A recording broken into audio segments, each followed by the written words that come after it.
जय जिनेन्द्र प्रीति जी। जय जिनेन्द्र। आज आपकी यात्रा मिस हो गई।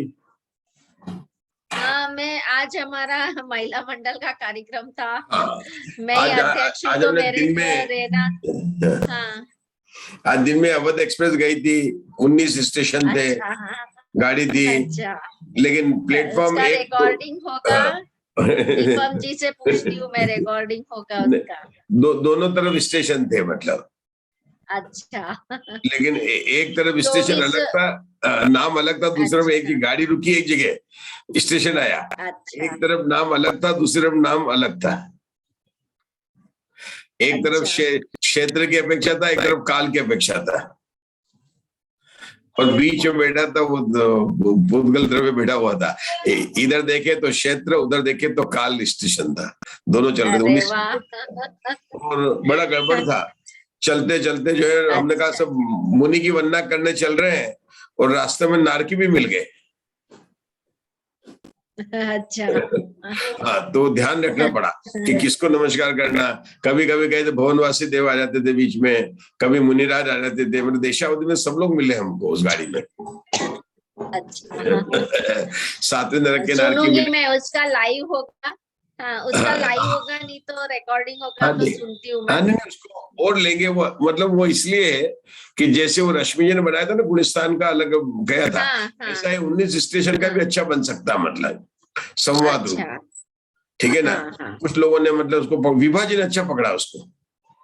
अच्छा, विभा जी का थोड़ा सा अच्छा चल रहा है। ने आज कुछ डाला भी है, मैंने देखा तो नहीं, ऑनलाइन में कुछ पोस्ट दिख रहा है उनका। हाँ, उनका दिख रहा है। उन्होंने परिभाषा अच्छी दिखी है, और उन्होंने इसको पकड़ा भी अच्छा है मतलब। तो न्यूज स्टेशन का जो है अपन उसका भी एक कोई बना सकते हैं, संवाद बना सकते हैं। एक मैंने सोचा है कि इन भावों का क्या होगा, जो पुस्तक है ना, जो उसकी रतनलाल जी भारती, इन भावों का क्या होगा, इन परिणामों का क्या होगा। हमेशा अपने परिणाम को सुधार के रखने का है। उसमें से कोटेशन लेने हैं और अपने को बोलना है, इसको धवला पर लगाना है, इन भावों क्या होगा। और शपित कार्मांशिक गुणित कार्मांशिक का दो बनेगा, एक गुणित कार्मांशिक बनेगा, एक शपित कार्मांशिक बनेगा। और वो कहते भावों को कभी निगोद जाता है, कभी श्रेणी चढ़ता है, उपशम श्रेणी चढ़ता है, कभी जो है क्या करता है ना। तो इन भावों का क्या होगा, मतलब उससे मिलान करना है। अच्छा, थोड़ा आइडिया है कि अपन इसको थोड़ा, हाँ, इसको अपन करें। आइडिया। क्योंकि जैसे उन्होंने किया था ना, रश्मि जी ने उन्होंने किया था, दो बजाय गुणित कार्मांशिक और एक शपित कार्मांशिक, और बीच में कोई एक बन जाए डायलॉग के रूप में। क्योंकि ये धवला का ना वक्ता एक नहीं बोल सकता, दो तीन मिलके बोलेंगे तो अच्छा रहेगा। कोई भी विषय लो, दो वक्ता बोले, तीन वक्ता बोले, डायलॉग कर लो। तो मुझे ऐसा विचार आ रहा है। हाँ, मतलब रोचक हो जाएगा, और मतलब सबके कंसेप्ट भी क्लियर हो जाएंगे उससे। हाँ, सबके कंसेप्ट भी क्लियर हो जाएंगे। मतलब है ना, एक बन जाएगा शपित कार्मांशिक, एक बन जाएगा गणित कार्मांशिक। हाँ, या एक वो जो कृति में आएगा ना, एक उदाहरण, एक जगन्य वाला बन जाएगा, एक उत्कर्ष वाला बन जाएगा। और वो मतलब ऐसे कर करके जो करेंगे तो मजा आएगा थोड़ा। चलिए करके देखेंगे। चलिए, अपना हो गया, समय होने वाला है। मुग्धा जी आ गई, आप दोनों को मंगलाचरण करना है। शुरू करते हैं अपन लोग मंगलाचरण करके, ठीक है ना, क्योंकि आ ही गए तो अपन कर ही लेते हैं। मंगलाचरण करेंगे तो तब सब ज्वाइन हो जाएंगे। चलिए, सावधान। स्यादवाद षट द्रव्य गुण पर्याय और प्रमाण का, जड़ कर्म चेतन बंध का, अरु कर्म के अवसान का, कर स्वरूप यथार्थ जग का, जो किया उपकार है, उसके लिए जिन वाणी माँ को वंदना शतबार है। और्णमोकारम अरिहंताणम तहेव सिद्धाणम आर्यज्जाए लोगम्मि यसौवसावणम।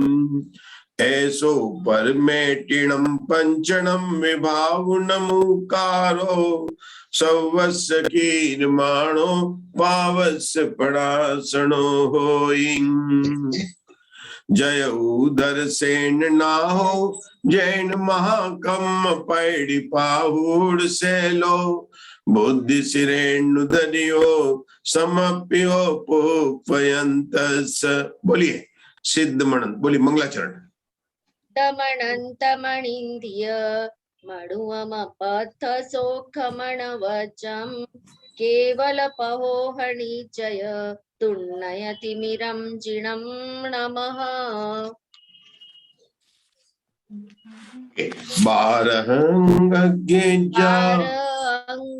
चिकित्सा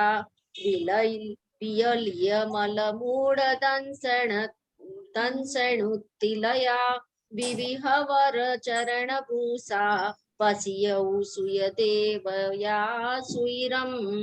आगे प्रीति जी बोलेंगे, जी बोलना चाहेंगे। प्रीति पहले प्रीति जी बोलिए, आप बोलिए 3 और 4 का, फिर मम्मा ने वो बोल लेंगे, दोषी जी बोल लेंगे, ममता जी दोषी। गणपौमरविनो विविहिति विराया विनगिणी संगा निराया विकुराया गणहर देवा पसियन्तु पसियौ मौधर सेनो परवाई गयो दानवर सिंहो सिद्धांतामियसायर तरंग संघाय दोयमणो। दोषी जी बोले, ममता जी दोषी। ममता जी दोषी। पुष्पदंतं दुःखयन्तं दुन्नयन्धयार रवि भक्क शिवमग्ग कंठयमिसि समयी वैसयादन्तं पणमहकय भूय बलि केशवास परिभूय बलिं विनिहय वहयं वमय पसरं गड्ढाविय विमलन्नान पसरम। बहुत बढ़िया। ओम श्री भगवंत पुफदंत बुद्धबली पणिदे छखंडागमे जीवठाणम तस्य सिर वीरसेनाइडिय वीरिया टीका। आचार्य वीरसेन द्वारा सतप्ररूपणा की टीका धवला पुस्तक बन, और उसमें हमारी वर्तमान में चल रही है लेश्या मार्गणा। लेश्या मार्गणा का 14 मार्गणा में आनुपूर्वी से नंबर 10 है। और प्रीति जी आज की तारीख 2, महीना 2 और साल 2, सभी 5-2 का टोटल करेंगे तो भी 10 आएगा। और आज से अपनी लेश्या मार्गणा शुरू 10वीं हो रही है। दिन भी 2 है, महीना भी 2, 4, और 2022 में भी 6 हो रखे, तो कुल कितने हो गए 10। और 10वीं मार्गणा का नाम है लेश्या मार्गणा। ठीक है विभा जी, है ना विभा जी? ठीक है, 10 होता नहीं होता बराबर। अशोका जी आज की तारीख में कितने 2 हैं? 5 में जोड़ेंगे कितने आएंगे? 10 आएंगे। और हमारी कौन सी मार्गणा चल रही है? लेश्या मार्गणा चल रही है। अच्छा, लेश्या मार्गणा में आचार्य ने सूत्र क्या बताया कि पहले सूत्र में तो बताया कि लेश्या मार्गणा के भेद कितने होते हैं। तो चूंकि लेश्या तो 6 होती है, 3 अशुभ और शुभ, लेकिन आचार्य ने 6 भेद नहीं बताए। एक 7वां ही बताया कि अलेश्या वाले भी जीव होते हैं। ये लेश्या मार्गणा का पहला सूत्र है मुकेश भाई साहब। लेश्या 6 होती है, 3 शुभ लेश्या, कृष्ण नील कापोत। शुभ लेश्या का नाम है पीत पद्म शुक्ल, 6 हो गई। इसका एक सुंदर सा ट्री के हिसाब से भी समझाते कि हम बताएंगे आपको, लेकिन यहाँ पर तो इन 6 लेश्याओं में जीव के अस्तित्व का वर्णन कर रहे हैं। किसका कर रहे हैं? जीव के अस्तित्व का वर्णन कर रहे हैं। तो जीव में अलेश्या वाले जीव भी हैं। तो मुग्धा जी कौन से अलेश्या वाले? 14 गुणस्थान और सिद्ध भगवान को अलेश्या वाले का है। इस प्रकार से यहाँ पर एक जो है यहाँ पर प्रथम सूत्र थी, और उसकी वासना के बाद में हमको अभी मिला नहीं। आपका पुस्तक हो तो कल जहां से शुरू हुआ है वहां से अपनों को आगे बढ़ाना विषय। मैं बताता हूं आपको। लेश्या मार्गणा के पहले सूत्र की अपनी शंका समाधान चल रही थी। पुस्तक है अपने को शंका 3 पर आना है। अपने को 2 शंका हो चुकी थी अपनी, तीसरी शंका पर लेना है। पढ़ूंगे? हाँ पढ़िए। तीसरी पढ़ना है अपने को। योग और कषाय के कार्य के बिन लेश्या कार्य नहीं पाया जाता। ये अपनी हो गई थी अपने को यहाँ बनाना। संसार की वृद्धि का हेतु लेश्या है। ऐसी प्रतिज्ञा करने पर जो लिप्त करती है उसे लेश्या कहते हैं। इस वचन के साथ विरोध आता है नहीं, क्योंकि कर्म लेप की अविनाभावी होने रूप से संसार की वृद्धि को भी लेश्या ऐसी संज्ञा देने से कोई विरोध नहीं आता है। अतः उन दोनों से पृथकभूत लेश्या है, यह बात निश्चित हो जाती है। शंकाकार की क्या शंका चल रही है कि हर जगह हमने जिनागम में पढ़ा है कि कषाय से अनुरंजित योगों की प्रवृत्ति को लेश्या कहते हैं, ये हमने पढ़ा है। आचार्य ने कहा कि वो अगर ये परिभाषा ही माने, परिभाषा गलत नहीं, ये परिभाषा माने तो 13वें गुणस्थान में कषाय नहीं होने चाहिए। 13वें क्यों लिया कि 13वें के बाद में योग भी नहीं है, तो योग 13वें तक गुणस्थान है तो कैसे बनेगा। तो उन्होंने कहा कि यहाँ पर परिभाषा के लिए जो लिंपन करती है उसे लेश्या कहते हैं, लिंपति इति लेश्या। तो शंकाकार बार बार पूछता है, तब उन्होंने क्या बताया कि इस तरह से मानेंगे तो संसार की वृद्धि का हेतु लेश्या है, ऐसी प्रतिज्ञा करने पर जो लिप्त करते उसे लेश्या कहते हैं। वचन साथ विरोध आता है। क्यों विरोध आता है? क्योंकि वो केवली भगवान वगैरह आगे तो संसार का कहते हैं ना, उन्होंने संसार का ही नष्ट कर दिया है। तो मतलब आप ये देखिए कि यहाँ पर तो चूंकि 13वें गुणस्थान में सातावेदी कर्म का प्रकृति और प्रदेश बंद हो रहा है, तो कर्म का बंद हो रहा है। योग है, आश्रव है, कौन से कर्म का आश्रव है? सातावेदी का। तो आचार्य ने क्या बोला यहाँ पर? नहीं, क्योंकि कर्म लेप की अविनाभावी होने से कौन से कर्म का लेप हो रहा है? चाहे एक समय का हो, प्रकृति प्रदेश बंद एक समय का, ये बात अलग विवक्षा है, लेकिन हो तो रहा ना एक समय के लिए, चाहे 1 घंटे के लिए, एक समय के, लेकिन हो तो रहा ना होने रूप संसार की वृद्धि। तो उसके लिए उन्होंने कहा इसमें कोई नहीं विरोध आता है। अर्थात यहाँ पर जो कर्मों से लिंपन करती है उसको लेश्या है। ये परिभाषा सत्प्ररूपणा में आचार्य वीरसेन ने इसी परिभाषा पर हमको जोड़ दिया। पहली परिभाषा गलत नहीं है, या सही है वो, लेकिन उसकी बात बताइए, विशेष बात यहाँ पर बताइए। चलिए आगे का पढ़िए। कषाय का उदय 6 प्रकार का होता है। वह इस प्रकार है: तीव्रतम, तीव्रतर, तीव्र, मंद, मंदतर और मंदतम। इन 6 प्रकार के कषाय के उदय से उत्पन्न हुई परिपाटी क्रम से लेश्या भी 6 हो जाती हैं: कृष्ण लेश्या, नील लेश्या, काबोत लेश्या, तेजो लेश्या, पद्म लेश्या और शुक्ल लेश्या।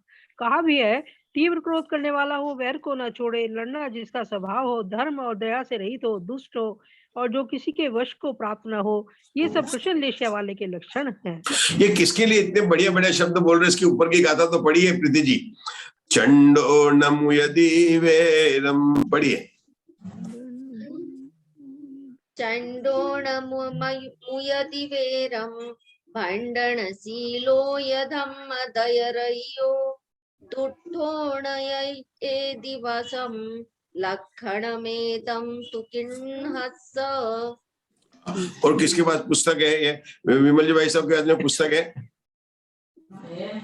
विमल जी भाई साहब पुस्तक है तो इसका हिंदी में अर्थ पढ़िए। विमल जी भाई साहब को नहीं सुने पड़ा, कोई बात नहीं।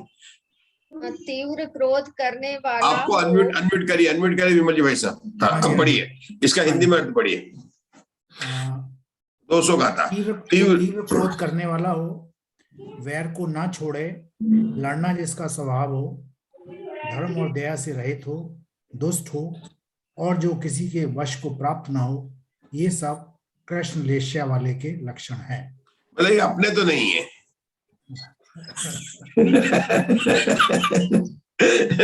चलिए आगे का पढ़ते हैं। मतलब कृष्ण लेश्या वाला भी बात करेंगे, इनकी चर्चा करें। बोले गाथा तो पढ़ ले।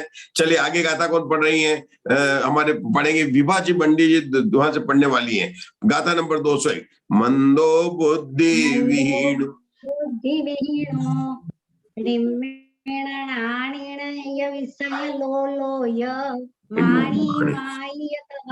आलस्योचेय भेजोय।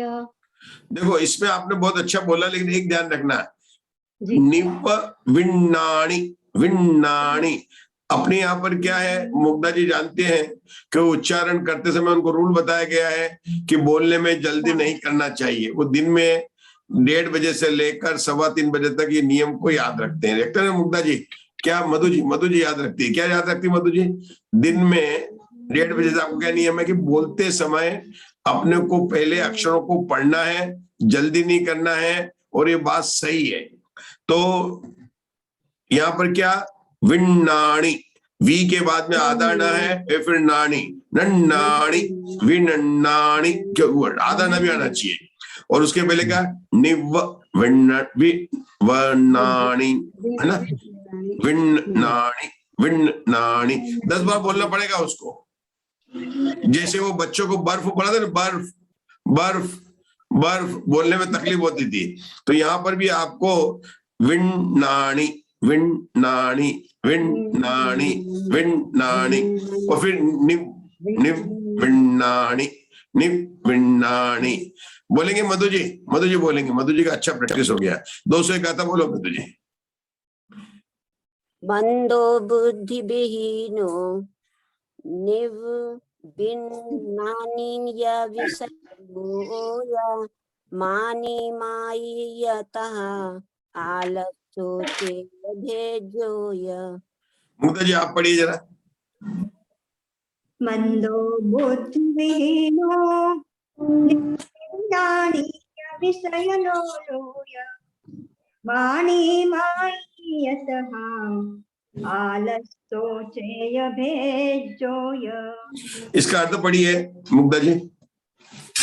मंद अर्थात स्वच्छंद हो अथवा काम करने में मंद हो, वर्तमान कार्य करने में विवेक रहित हो, कला चातुर्य से रहित हो, 5 इंद्रियों के स्पर्श आदि बाह्य विषयों में लंपट हो, मानी हो, मायावी हो, आलसी हो और भीरू हो, ये सब भी कृष्ण ये सब भी कृष्ण लेशा वालों के लक्षण है। मतलब आचार्य ने कृष्ण लेशा वालों के 2 गाथाओं के द्वारा में लक्षण बताए। इनके स्वरूप की चर्चा अपन करेंगे।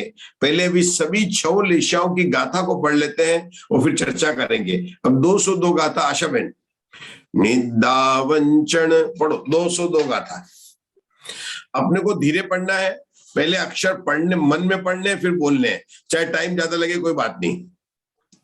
निंदा वंचन बहुलो धन धन्ने होइतिव सन्नो य लक्षण में दंभणीयम समासदो नीललेस। बहुत बढ़िया। इसका हिंदी में पढ़ना आशा बहन।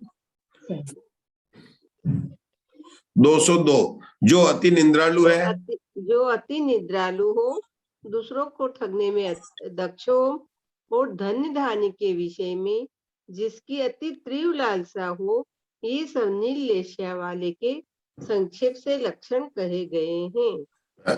विमल जी भाई साहब, जो अति निंद्रालु उसके जगह पर कोई नाम लेना है आपको, अपना नहीं किसी और का।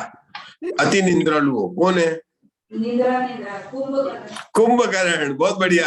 उषा तो जोर से नहीं बोलती लेकिन बोलती है कुंभकर्ण। बोला उषा, कौन है? कुंभकर्ण। तो जो कुंभकर्ण की तरह हो, क्योंकि कुंभकर्ण तो है नहीं है, अति निंद्रालु बोले कौन है? जो कुंभकर्ण की तरह है। विमल भाई साहब किसकी बात चल रही है? लेशा में उदाहरण देके बता रहे हैं कि जो 6 प्रकार की लेशा है ना, कृष्ण, नील और कापोत, ये 3 क्या अशुभ है। तो हर एक लेशा को जो जीव होते हैं ना, ये विभिन्न भावों के होते हैं, तो उनको कुछ पहचान के चिन्ह बता रहे हैं। फिर अपन बात करेंगे इसके बाद में। तो इसके बाद इन्होंने बताया 202। अब आगे चलेगा, जो हमारे किरण जी शाह साहब तैयार रहेंगे तो वो ये पढ़ सकते। 203 से 205 एक साथ बोलिए उन्होंने। किरण जी भाई साहब आप तैयार हैं तो बोलिए 203 से 205। रुसदी निदधि अन्ने दुसदी बहुसोय सोय बहुली असुयदि परिमवदि परम पस्ससदि अपयम बहुसो नयपत्ति परम सो अपानम पीव परम मन्नन्तो दुसदी अभित्युवन्तो नय जानहानि वड्डिवो मरणम पथ्येय रणे देदी सुवहुवम ही न गणई अक्कज कंजम लक्षण मेदम तुका उस। इन तीनों का हिंदी में अर्थ जान। तो तीसरा नहीं, इनका हिंदी में अर्थ पढ़ लेते हैं, नीचे एक साथ दिया 203 से 205।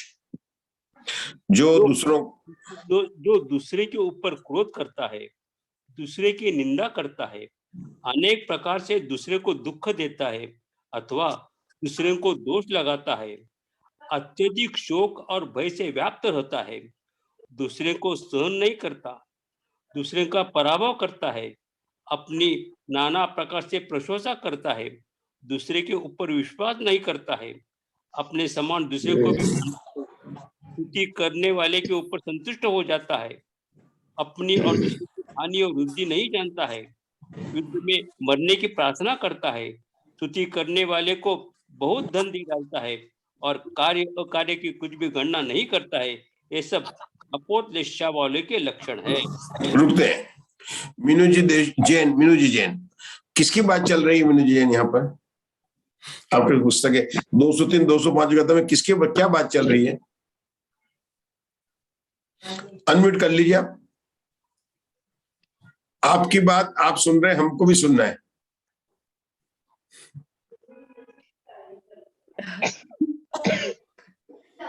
बताइए क्या बात चल रही है?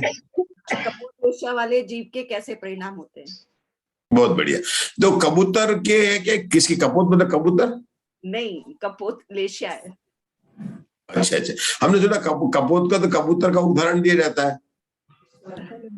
उसका जो द्रव्य लेशिया है उसका कलर कपोत है। हाँ, उसका कलर। अच्छा।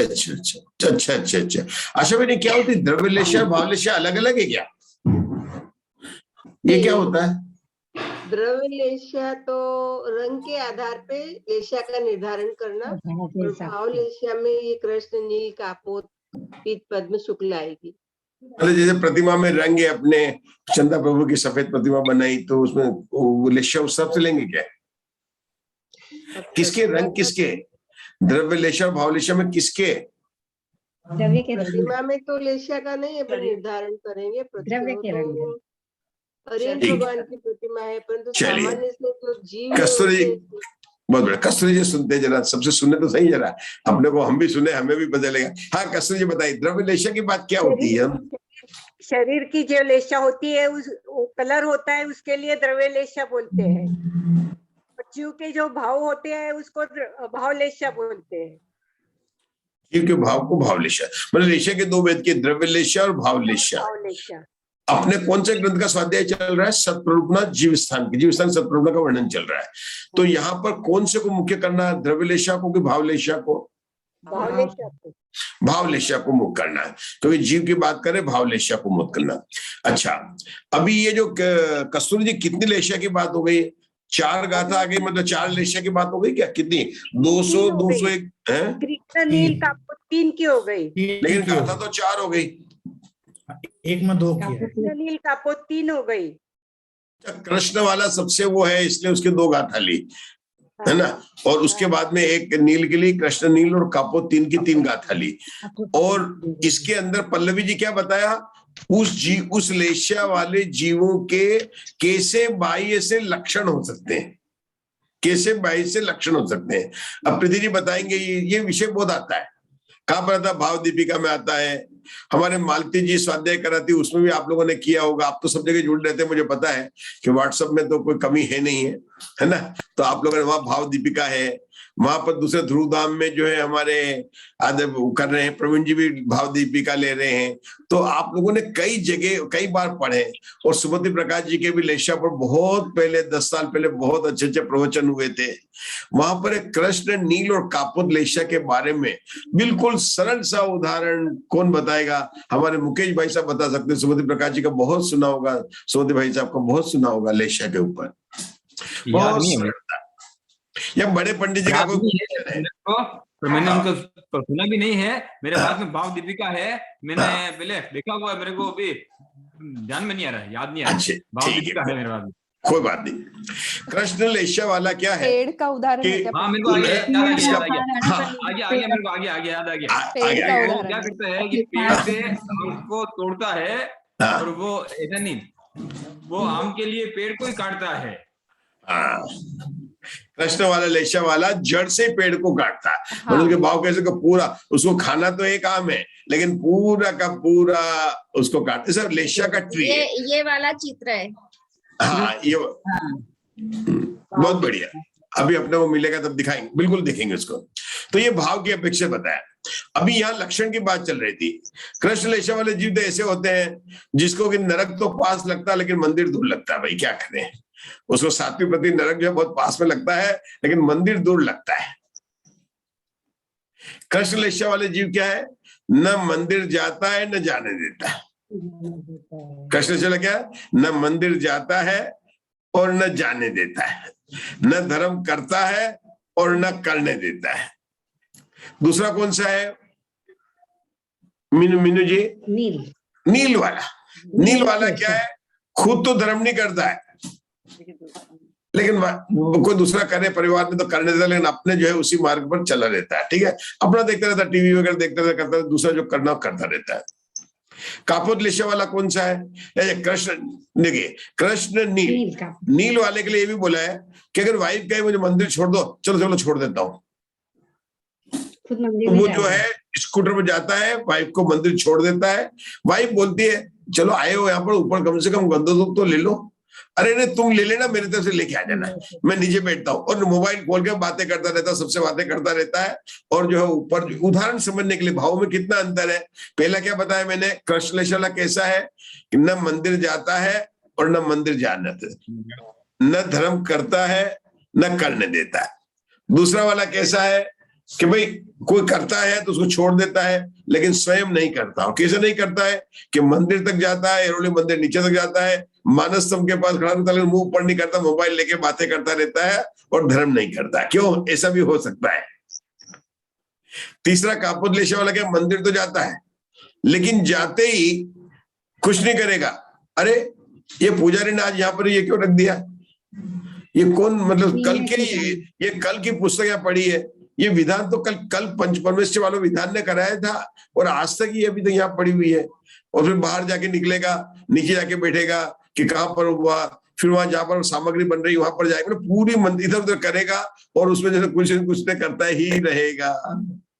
मीन में निकालेगा, मीन में मंदिर के अंदर है, मतलब नहीं करेगा। तो ये तीन जो है अशुभ लेशा के बताए गए। लेकिन रश्मि जी अगर आप इनको देखें ना, जैसे आपने आए थे तो पहले कहा था जो अति निंद्रालु है, पहला पॉइंट क्या था, जो अति निंद्रालु है। और हमारे उषा दोषी ने उसको बोल दिया जो कुंभकर्ण है, तो ठीक है चलेगा, कोई बात नहीं है, जो अति निंद्रालु है कुंभकर्ण है। अब ऐसे निंद्रालु वाले सब बताएं, अब सिर्फ प्रीति जी बताएंगे और हम सब सुनेंगे। ये तीन लेशा में बोला इन्होंने, निंद्रालु है, दूसरों को ठगता है। तो ये अशुभ लेशा कहाँ से पाई जाती है, कहाँ से कहाँ तक पाई जाती है? एक इंद्रिय में होती कि नहीं होती, दो इंद्रिय में होती कि नहीं होती, तीन इंद्रिय में होती कि नहीं होती है? होती है। तो जो पृथ्वी का है, जल का है, अग्नि का है, वायु का है, कैसे सोते होंगे, कैसे ठगते होंगे किसी को? जितने यहाँ पर उदाहरण दिए हैं, अगर उनकी अशुभ लेशाएं विभाजित, तो उनको कैसे उन पर घटेंगे? तो हमेशा याद रखना प्रीति जी, उत्तम आर्जव धर्म की पूजा को याद करना। मन में हो सो वचन में उच्चरिए ना, वचन में हो सो तन सो करिए। अब वो एकेंद्र जी के तो मन भी नहीं है और वचन भी नहीं है, तो वो तो उत्तम आर्जव धर्म का धनी हो गया कि नहीं नहीं नहीं नहीं नहीं नहीं।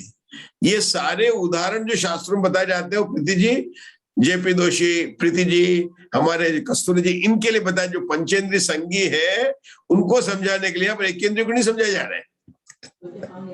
असंगी तक के जी तो समझ नहीं सकते ना, शिक्षा ग्रहण करने की पात्रता ही नहीं रखते। तो आचार्यों ने प्रीति जी जितनी गाथा बनाई है, आप पूरा देखना, अपन ध्यान देंगे और भी देंगे। जितने भी उदाहरण आएंगे जितनी भी गाथा बनाएंगे मुकेश भाई साहब, ये सारी की सारी किसके, हमारे को समझ में आ जाए और हम अपने आप को पहचान ले, उस अपेक्षा से यहाँ पर गाथाएं बताई गई। ठीक है ना मीनू जी? तो आपके मन में आ ही जाओगा शंका, आप तो पूछते ही है कि ऐसे कैसे हो सकता है।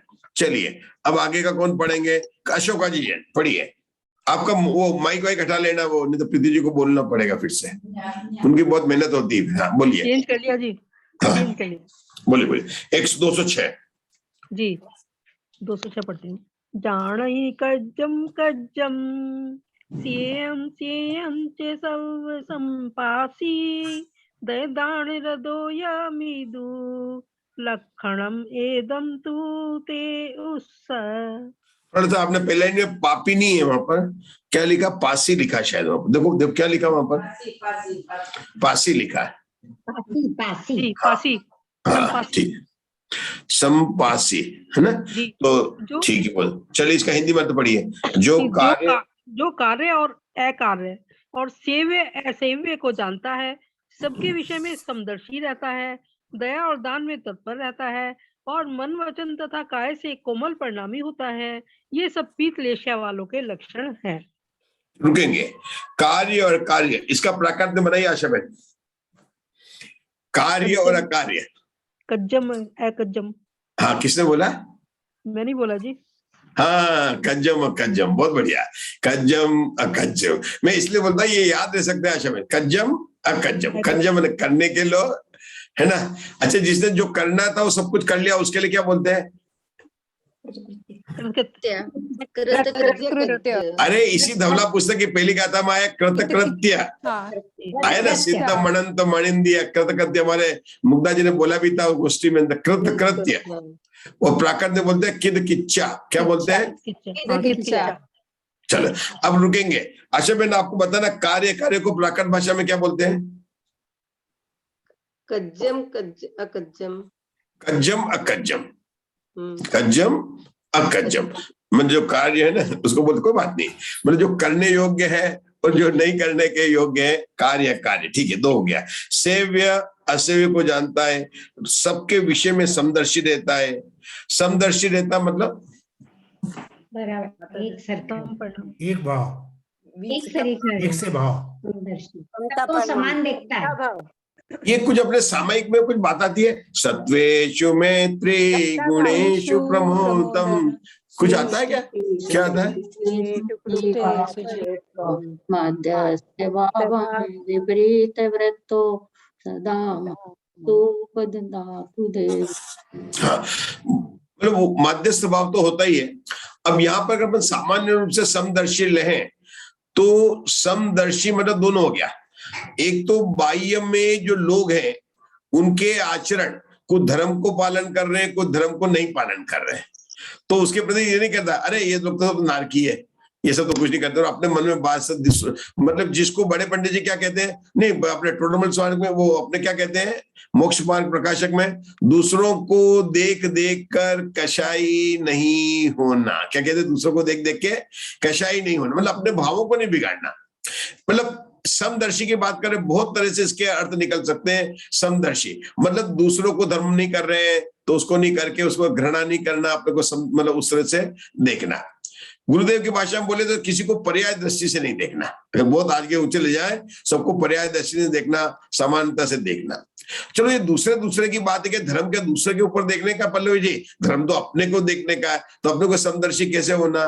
कह रहे अपने कर्मों का उदय भी कभी अच्छा चल रहा है, सातावेदी चल रहा है, कभी असातावेदी का चल रहा है, कभी अनुकूल परिस्थिति चल रही है, प्रतिकूल चलती है, तो उसमें समता भाव को रखना। मतलब मैंने जो समदर्शी से देखने से मतलब से, क्योंकि दर्शन धातु का ही में होती है, टू लुक, अवलोकन करना, दर्शन का सम्यक दर्शन की भी बात ले सकते हैं अपन। तो अपन ने उसको उस रूप में अपन ने देखा, क्योंकि कौन सी लेशा है? पीत लेशा।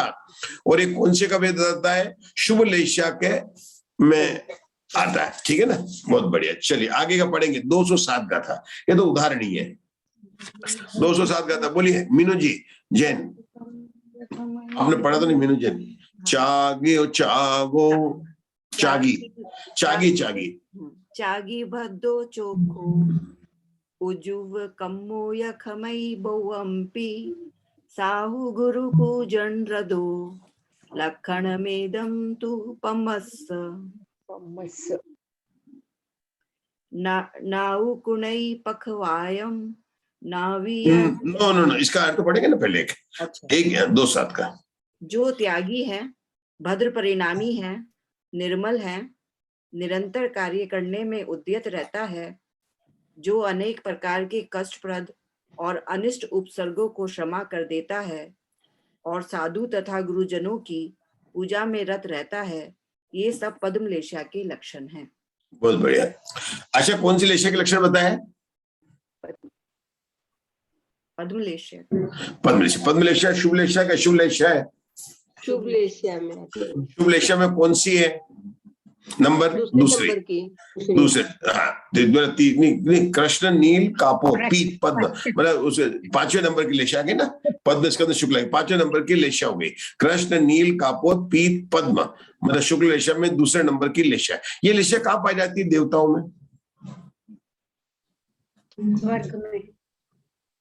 बताना चाहेंगे? अपन ने पढ़ा ना ये अनुदेश और सर्वा सिद्धि में। नहीं, वहां पर तो शुक्लेश है, 12वें सर्ग से ऊपर तो शुक्लेश है, 12वें सर्ग से ऊपर शुक्लेश है। ये अपने स्वर्ग में अपन ने तत्वार्थ सूत्र के 4थे अध्याय पढ़ा ना कि पीत लेशा सोधर्म और ईशान तक पाई जाती है। हाँ बोलिए कस्तूरी, एक एक करके जो हाथ कड़ा के मैं बराबर देखता हूँ। हाँ बोलिए कस्तूरी जी। पीतलेशा सौधर्म ईशान में पाई जाती है और पद्मलेशा सानत कुमार महेंद्र में जघन्य होती है। बहुत बढ़िया, आपका बहुत अच्छा स्वाद है। मतलब पीत पद्म का मध्यम अंश जो है सोधर्म ईशान में और उसका जगन्य वाला आगे पाया जाता है, लेकिन वहां पर ये पद्मलेशा भी शुरू हो जाती है, मतलब आगे की सोधर्म। बहुत बढ़िया आपका। तो अब यहाँ पर जो परिभाषा बताई, जो त्यागी है, भद्र परिणामी है, निर्मल है, त्यागी है, तो देवताओं के तो मैंने सुना असंयम होता, वो तो खुशी का त्याग कर ही नहीं सकते। और उनके लेशा यहाँ बताई थी, पद्मलेशा वाली बताई जा रही है, और परिभाषा बताई गई जो त्यागी है। और देवताओं के तो असंयम ही होता, सर्वार्थ सिद्धि तक के देव जो है 4थे गुण स्थान तक होते हैं, उनके तो अमृत झड़ जाता है, वो तो कोई भी एक भी उपवास नहीं कर सकते, हम तो कर सकते हैं। अभी 10 लक्षण आएंगे उस दिन करेंगे बराबर। उदाहरण देने के लिए समझाने के देखो लिए हाथ उठाया मीनू जी ने, एक मिनट, हाथ उठाया मीनू जी ने, इधर उठाया रश्मि जी ने, 2 बोलेंगे। पहले मीनू जी बोलिए। त्यागी है क्योंकि पहले से 7वें गुण स्थान तक भी पीतलेशा है, तो जो त्याग जो संयम वाले 6ठे 7वें गुण स्थान में वे त्यागी हो जाते हैं, एक देश संयम 5वें गुण स्थान में भी हो जाता है, तो उस अपेक्षा से यहाँ त्यागी। बहुत बढ़िया, मतलब आपने गुण स्थान की अपेक्षा से बहुत ही अच्छा मतलब जो है उत्तर दिया है। और मेरा तो एक ही मतलब यहाँ पर, रश्मि जी आप कुछ बोल रहे थे, बोलिए। रश्मि जी आप कुछ बोलना चाहते हैं? बोलो, बोलिए बोलिए। ये एक उदाहरण के लिए बताया कि इस तरह की लेशा होती है उनमें, ये हाँ मतलब में आपका मिनजी गलत नहीं है आपका उत्तर, लेकिन यहाँ पर तो उदाहरण देके कि इसी श्लेषा वालों के ऐसे ऐसे भाव और ऐसे ऐसे परिणाम होते हैं। और ये उदाहरण किसको दिए जा रहे हैं? मीनू जी को, रश्मि जी को, पल्लवी जी को, जेपी दोषी, जो कि मनुष्य में है और वर्तमान में संयम को धारण कर सकते हैं, त्याग कर सकते हैं। ये देवता को नहीं है। अगर आचार्य वहां पर उधर वहां जाके बोलेंगे तो कुछ और बताएंगे, उनकी गति की भाषा से बताएंगे। तो जहां पर जो होता है ना, उनको समझाने के लिए, समझाने वाले कौन है? हमको समझाए जा रहे हैं आचार्य ने। अब वीरसेन आचार्य है ना, वहां पर चले गए। अब कहाँ चले गए? स्वर्ग में चले गए। वहां पर भी क्लास ले रहे होंगे तो अपने दोस्तों को, देवता को ये कह के नहीं, कुछ और ही बात बता रहे होंगे। वो तो अपन जाएंगे तब पूछेंगे उनको रश्मि जी। अभी तो अपन जो उन्होंने बताया वही अपन पढ़ते हैं। चलिए रश्मि जी, आपके पुस्तक है आगे का पढ़िए, 208 का। इसमें एक बात आई है जो त्यागी है, निरंतर कार्य करने वाले हैं, तो ये निरंतर कार्य करने का क्या मतलब हुआ? मोक्ष कार्य करने में कार्य तो एक ही है, सम्यक दर्शन की प्राप्ति करना। आप ये मत सोचना कि दुकान खोलना कार्य है। मोक्ष अपने जीवन में एक ही कार्य है कि सम्यक दर्शन को प्राप्त करना या मोक्ष मार्ग रूपी कार्य को करना, वही कार्य, वही करने जब है ना। ठीक है, तो सब में होती है, मिथ्या दृष्टि और सम्यक दृष्टि दोनों में होती है ये तो। हाँ बराबर है। लेकिन यहाँ पर वो अभी वो सब बातें, जैसे आपने बोला था ना, लेश नरक का उदाहरण दिया था, अपने देवगति का उदाहरण दिया था कि देव में सुनते, तो अपने को अभी नारकियों को ज्यादा याद नहीं करना है। अभी अपने को अपना अपन तो साध्य अपन अपने लिए कर रहे हैं ना। अभी नारकियों को तो अपने कर्म के बेचारे हैं, उनको मतलब जब देखना ना में जाना है ना उनको याद करना है। इन लेशाओं के प्रकरण में, क्योंकि लेशा का प्रकरण अगर गुणस्थानों में देखे, नरकों में देखे, देवों में देखे, बहुत भेद प्रभेद है और बहुत अंतर है। लेशा के आयु बंध के ही 26 स्थान हो जाते हैं, मतलब बहुत तरह के स्थान हो जाते हैं। देखो आशा मेरे को याद गया आया जीवकांड कर्मकांड में लेशा के स्थान, आयु बंध के स्थान में लेके हो जाते हैं। हम उनकी याद नहीं कर रहे। यहाँ पर तो क्योंकि सत्वरूपणा चल रहे हैं, क्यों ऐसा क्यों वर्णन किया? अच्छा आपको ये बताओ, ये मैं देता हूँ कि यहाँ पर बाकी नहीं किया। तो तत्वार्थ सूत्र में पढ़ेंगे, आगे पढ़ेंगे तो वहां तो बताएंगे कि 7वें नरक में लेशा होती है, आगे ये होती है, आगे होती है, सब बताएंगे। लेकिन यहाँ पर तो ये इन्होंने लक्षण की बात कर दी। तो ऐसा क्यों कर रहे हैं? क्योंकि यहाँ पर सत्वरूपणा की बात है। यहाँ पर क्रोध कषाय नहीं बोलते, क्रोध कषाई जीव है। यहाँ पर लेशा, जीव का अस्तित्व बताना है। यहाँ पर त्याग नहीं बोल रहे हैं, यहाँ पर त्यागी बोल रहे हैं। यहाँ पर त्याग की बात नहीं, जीव की है।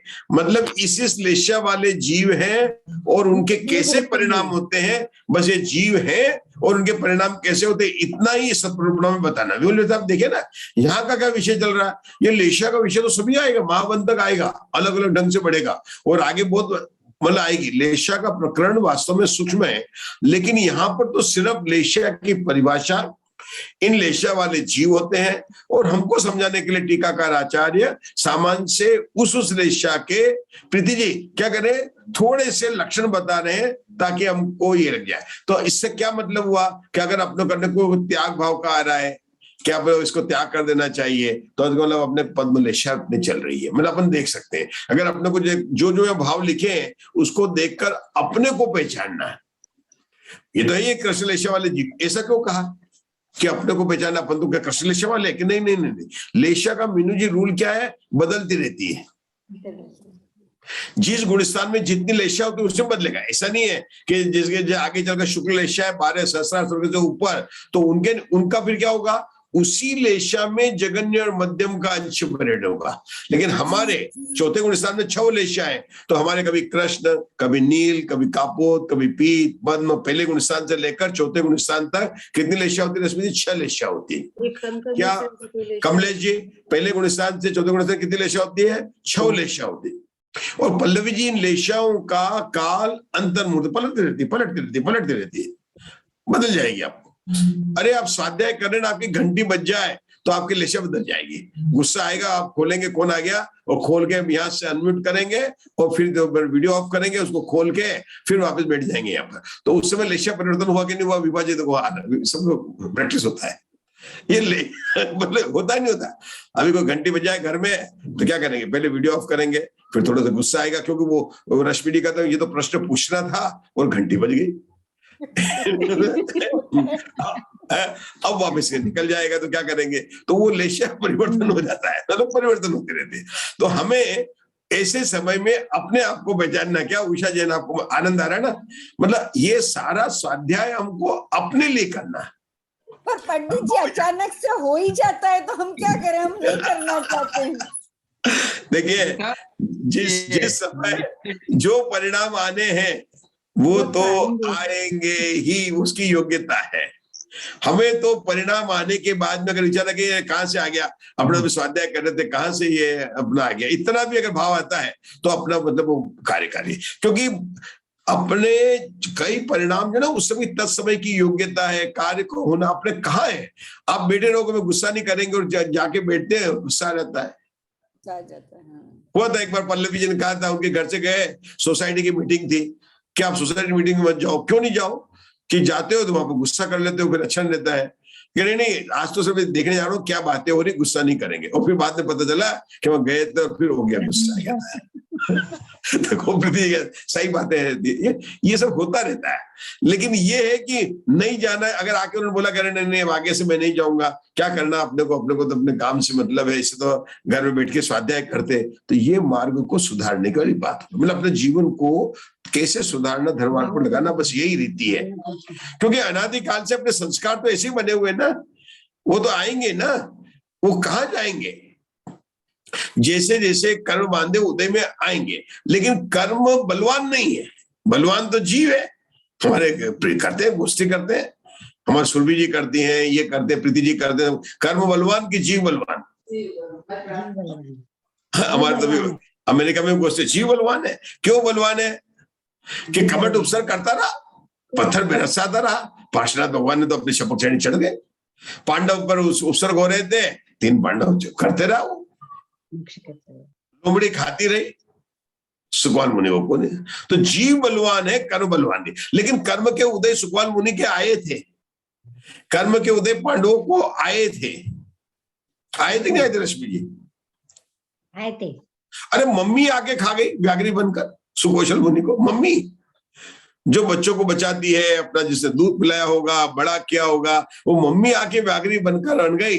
लेकिन सुकौशल मुनि ने अपने ये नहीं कहा, अरे मम्मी तू क्या कर रही है, तू जानती नहीं, उसको संबोधन कर दे, रुक जा मम्मी। नहीं, अपने आत्मा के अंदर गए और अपना संभाल कर चले गए। तो कर्म, इन भावों को, लेशा का प्रकरण बहुत सूक्ष्म है, इनसे अपने भावों को पहचान कर हमको आगे बढ़ना है। चलिए अब आगे की दो और पढ़ लेते हैं। चलिए 204 एक बार पढ़ ले। आपके प्रश्न रखेंगे। हाँ मुकेश भाई साहब, आपको 208 गाथा पढ़नी पहले। चलो आप पढ़ो पढ़ो पढ़ो, आप पढ़ लो। उषा दोषी पढ़ना पढ़ो। कौन सी है? 208 ना? 208 नवकुण्णै पक्वायं नवीयनिदानं सम्मोय सर्वेषु नते यराय दोषा नेहो वियसुक्लेशस्य। बहुत बढ़िया। तो धीरे धीरे बोलेंगे। हमारे मधु जी दिन में स्वाध्याय करते, सबके यही क्यों मधु जी, यही तरीका है ना, धीरे धीरे बोलेंगे तो सही बोलना आएगा आएगा आएगा। मतलब अपने को यहाँ पर आधा अक्षर गलती कहाँ हो रही है, आधा अक्षर उच्चारण में होती है। तो आधा अक्षर जहां भी आए वहां पर अपने को ध्यान देना। चलिए हिंदी में अर्थ पढ़िए उषा दोषी इसका। जो पक्षपात नहीं करता है, निदान नहीं बांधता है, सबके साथ समान व्यवहार करता है, इष्ट और अनिष्ट पदार्थों के विषय में राग और द्वेष से रहित है, तथा स्त्री, पुत्र और मित्र आदि में स्नेह रहित है, ये सब शुक्ल लेशा वालों के लक्षण है। बहुत बढ़िया। मतलब हस्बैंड वाइफ नहीं लड़ते तो शुक्ल लेशा है, स्त्री, पुत्र और मित्र आदि में, है ना। तो ये तो आप समझ गए कि जब हस्बैंड वाइफ नहीं लड़ रहे हैं तो शुक्ल लेशा है, और लड़ रहे हैं तो कौन सी है, कृष्ण लेशा है। क्यों?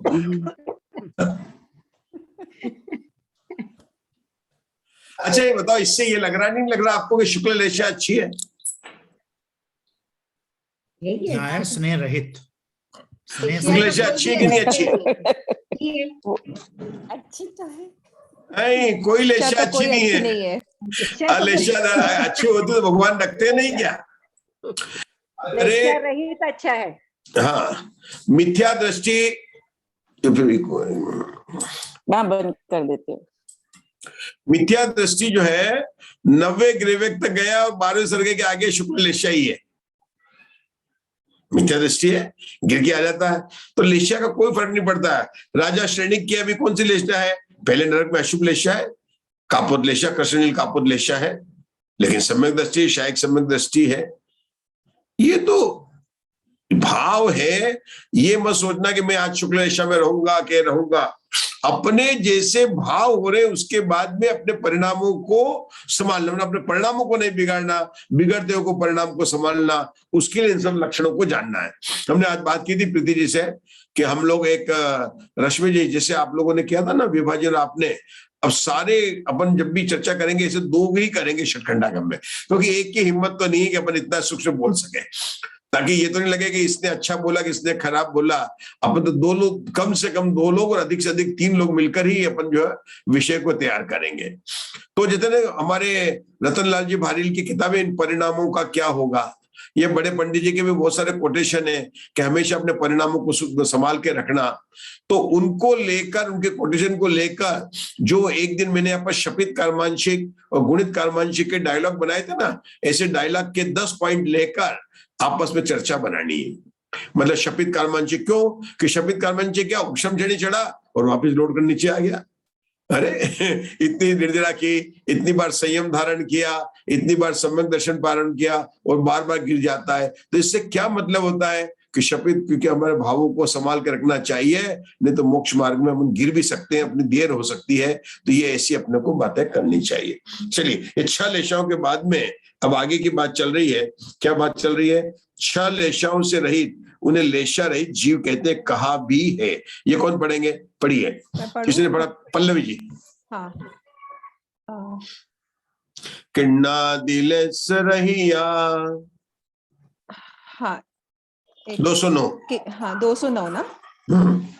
किन्हा दिले सरहिदा संसार विन्निक गया अनंत सुहा सिद्धि परम संपता अलेसिया ये मुण मुणेयवा। हिंदी में ये 6 लेशाओं से रहित है, उन्हें लेशा रहित जीव कहते हैं। कहा भी है जो कृष्णादि लेशाओं से रहित है, पंच परावर्तन रूप संसार से पार हो गए हैं, जो अतीन्द्रिय और अनंत सुख को प्राप्त है, और जो आत्मोपलब्धि रूप सिद्धिपुरी को प्राप्त हो गए हैं, उन्हें लेशा रहित जानना चाहिए। कितने बोले इसमें? पहले तो लेशा रहित कौन है? 14 गुण स्थान वाले और सिद्ध भगवान। उनको बताने वाले जिनके लेशा नहीं है, उनको बताने वाली जो 200 नंबर की गाथा है, इसमें कितने बोले? 5 5 है। कौन कौन से है? क्या बताया जा रहा है? अच्छा, बताया क्या जा रहा है? हो गया, अतीन्द्रिय हो गए, अनंत सुख हो गया, आत्मोपलब्धि और सिद्धपुरी। मतलब बताया क्या जा रहा है कि लेशा रहित कौन होते हैं? प्रश्न क्या बनेगा? लेशा रहित कौन होते हैं? प्रश्न ये बनेगा। 5 परावर्तन पूरे किए हैं। हाँ, किसने बोला 5 परावर्तन पूरे? किसने किया? सिद्ध भगवान। 5 परावर्तन पूरे कर लिए, पार हो गए, 5 पार हो गए। हाँ, पार हो गए। अच्छा, पंच परावर्तन की शब्द कौन से शब्द का अर्थ है? गाथा में तो मुझे नहीं मिल रहा है। गाथा में पढ़ो पल्लवी जी, आपने पढ़ा भी है अभी। पंच परावर्तन कहीं नहीं आया। परिवर्तन रूप संसार से पार हो गए हैं। विणिक गया। हाँ, एक कस्तूरी जी ने बताया। रुकिए, जो कस्तूरी जी ने बताया ना, संसार विण गया, इसका अर्थ है पंच परावर्तन किया आचार्य ने। पंच परावर्तन वर्ड वहां पर नहीं आया, इसका अर्थ क्या? बहुत बढ़िया, इसका ये अर्थ हुआ। तो कितने बोलोगे? कृष्णादि लेशाओं से रहित है, पंच परिवर्तन रूप संसार से पार हो गए। अच्छा, पंच परावर्तन के नाम कौन बोलेंगे? मीनू जी, जैन। द्रव्य, क्षेत्र, काल, भव और भाव। भव और भाव पंच परावर्तन बोलते। और पहला परिवर्तन क्या? द्रव्य परावर्तन। द्रव्य परावर्तन, उसके कितने भेद होते हैं? उसके कितने भेद हैं? परावर्तन भी कहते हैं। 2 भेद हैं। ये 2 भेद हैं, नौकर्म द्रव्य परावर्तन और कर्म द्रव्य परावर्तन। बहुत बढ़िया। अभी अपना विषय नहीं है, लेकिन आपने अच्छा, बहुत अच्छा। हमारे यहाँ बहुत अच्छी गोष्ठी हुई है, आप सुनना उसको। रश्मि जी वगैरह, हमारे वैभव जी ने उसकी की थी, बहुत ही अच्छी गोष्ठी हुई है पंच परावर्तन पर। तो आप उसको देखेंगे तो बहुत अच्छा लगेगा उस पर। चलिए, अभी अपनी बात हो गई, अब आगे का पढ़ते हैं। अब कौन सा आ गया? अब लेशाओं के गुणस्थान बतलाने के लिए सूत्र कहते हैं। पृथ्वी जी, अब क्या हो गया? ये वही स्टाइल है अपने। क्या कहते हैं? पहले उन्होंने भेद प्रभेद बता दिए, जिन जिन के नाम आए थे उन सबके परिभाषा और स्वरूप बता दिया, और अब आगे का सूत्र बता देते। क्या होता है? गुणस्थानों में, मतलब लेशा के भेद को लेंगे और गुणस्थान बताएंगे। तो यहाँ पर क्या भेद बताएंगे? 3 लेशाओं का एक ग्रुप बनाया। पृथ्वी जी, आपको पढ़ना है, क्योंकि आपको इस विषय पर बिल्कुल अब जो है ना स्पेशलिस्ट हो गए आप। बोले क्या बोलेंगे? पढ़िए, अब पढ़िए इसको, सूत्र भी पढ़ना। किण्णलेस्या, नीललेस्या, काउलेस्या, ए इंद्रिय पहुड़ी, जाओ असंजत सम्मा इत्थिति। बहुत बढ़िया, आज आपने बराबर बोला है, आधा प बोला है। ए इंद्रिय पहुड़ी, बहुत अच्छा। हिंदी अर्थ करिए। अब लेश्याओं के गुणस्थान बतलाने के लिए सूत्र कहते हैं। कृष्ण लेश्या, नील लेश्या और कापोत लेश्या वाले जीव एकेंद्रिय से लेकर असंयत सम्यक दृष्टि गुणस्थान तक होते हैं। अच्छा, ये उषा जैन, इसमें कहां पर जोर देना मुझे पढ़ना ही है। कृष्ण लेशा, नील लेशा, कापोत लेशा जीव एकेंद्रीय से लेकर असंयत सम्यक दृष्टि गुणस्थान होते हैं। इसमें सबसे ज्यादा जोर किस पे शब्द पर देना है? असंयत पर। किस पर देना है? असंयत सम्यक दृष्टि गुणस्थान तक होते हैं। हे पर जो क्योंकि अस्तित्व प्रवण सत्प्रवणता चल रही। कौन चल रही है? सत्प्रवणता, मतलब हे सबसे जोर क्या है? अस्तित्व प्रवण। यहाँ सबसे आचार्यों को बताना है कि इस गुणस्थान में इस लेशा वाले है ना, कृष्ण लेशा वाले, नील लेशा वाले, कापोत लेशा वाले जीव कहां से कहां तक पाए जाते हैं? कि एक इंद्रिय से लेकर असंयत सम्यक दृष्टि तक पाए जाते हैं। अब एकेंद्रीय और असंयत सम्यक दृष्टि में क्या अंतर है? एक इंद्रिय को बताइए। मधु जी, मुझे अच्छा लगा, मधु जी ने हाथ उठाया। मधु जी बताइए। मिथ्या दृष्टि होते हैं, चतुर्थ गुण स्थान वर्तते सम्यक दृष्टि असंयत जी। अच्छा, आपने कौन कौन बता? उषा जी बता रहे, उषा जैन। एक इंद्रिय और असंयत गुणस्थान में दोनों में क्या अंतर है? एक इंद्रिय जी को एक इंद्रिय होती है, मिथ्या दृष्टि होते हैं, और असंयत चतुर्थ गुण स्थानवर्ती होते हैं, सम्यक दृष्टि होते हैं। उत्तर गलत नहीं है, लेकिन यहाँ पर क्या पूछ रहा? बहुत और बोलिए, कौन बताएगा? हाँ, मैं बोलूं? असंयत सम्यक दृष्टि तो हाँ, कस्तूरी जी बोल रहे हैं, कस्तूरी जी बोलिए। एकेंद्रिय जीव असंज्ञ होते हैं और एकेंद्रिय जीव असंज्ञ होते हैं और असंयत जीव संज्ञ है और त्रियंच और मनुष्य गति वाले हैं। बढ़िया, आप थोड़ा लाइन पर है। देखिए, एक इंद्रिय जो है जीव समास है, इंद्रिय मार्गणा का बाद जीव समास की बात कर रहे हैं। इंद्रिय मार्गणा है और जीव समास है, और ये असंयत जो है ये ओक प्ररूपणा में चौथा गुण स्थान आता है। अपने यहाँ पर चल रहे हैं, प्ररूपणा चल रही है। एक इंद्रिय का तो कौन सी हुआ? इंद्रिय मार्गणा लगाई। कौन सी लगाई उन्होंने? इंद्रिय मार्गणा। और बात कौन चल रही है? लेशा मार्गणा के प्रभेद की बात चल रही है, अशुभ लेशा की बात चल रही है। अशुभ लेशा में जीव का अस्तित्व सिद्ध किया गया, तो यहाँ पर आधार किसको बनाया प्रीति जी? इंद्रिय मार्गणा को भी बनाया और गुणस्थान को भी आधार बनाया। इंद्रिय मार्गणा को बनाया और ये भी बनाया। अब इंद्रिय मार्गणा को कहकर इधर गुणस्थान बताया, इधर इंद्रिय मार्गणा बताई, तो उसमें कैसे मिलान बढ़ेगा? कि इसलिए बनेगा कि एक इंद्रिय से लेकर असंगीत तक पहला गुणस्थान ही होता है उनके। तो उसको क्या कहेंगे उषा दोषी? एकेंद्रीय से लेकर असंगीत तक के लिए पहला गुणस्थान, उसको क्या कहेंगे? शुद्ध गुणस्थान प्ररूपणा। तो दूसरा गुणस्थान अपन बोला था ना, आशा बहन को याद है, तिर्यंच गति मार्गणा बोला था ना कि एकेंद्रीय से लेकर असंगीत तक तिर्यंच गति ही पाई जाती है, दूसरी गति नहीं पाई जाती है। तो उसको क्या बोला था? शुद्ध तिर्यंच। तो एकेंद्रीय से लेकर पंचेंद्रीय असंगीत तक उषा जैन कितने गुणस्थान होते हैं? एक गुणस्थान होता है, दूसरा नहीं होता, तीसरा नहीं होता। तो इसको बोलेंगे अपन शुद्ध गुणस्थान प्ररूपणा हो गई। तो इन दोनों को मिलाकर यहाँ पर बताया। चलिए आगे का पढ़ेंगे, उषा जैन पढ़ेंगे सूत्र नंबर 138। पहले प्राकृत में पढ़ेंगे, सूत्र नंबर 138 पढ़ना है। उषा जी जैन, दिल्ली।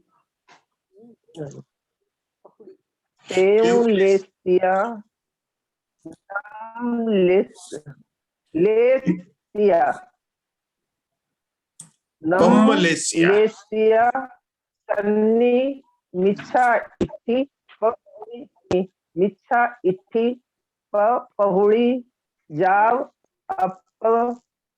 अपमत संजदाती। बहुत बढ़िया, हिंदी में पढ़िए इसके। चौथे गुणस्थान तक ही आदि की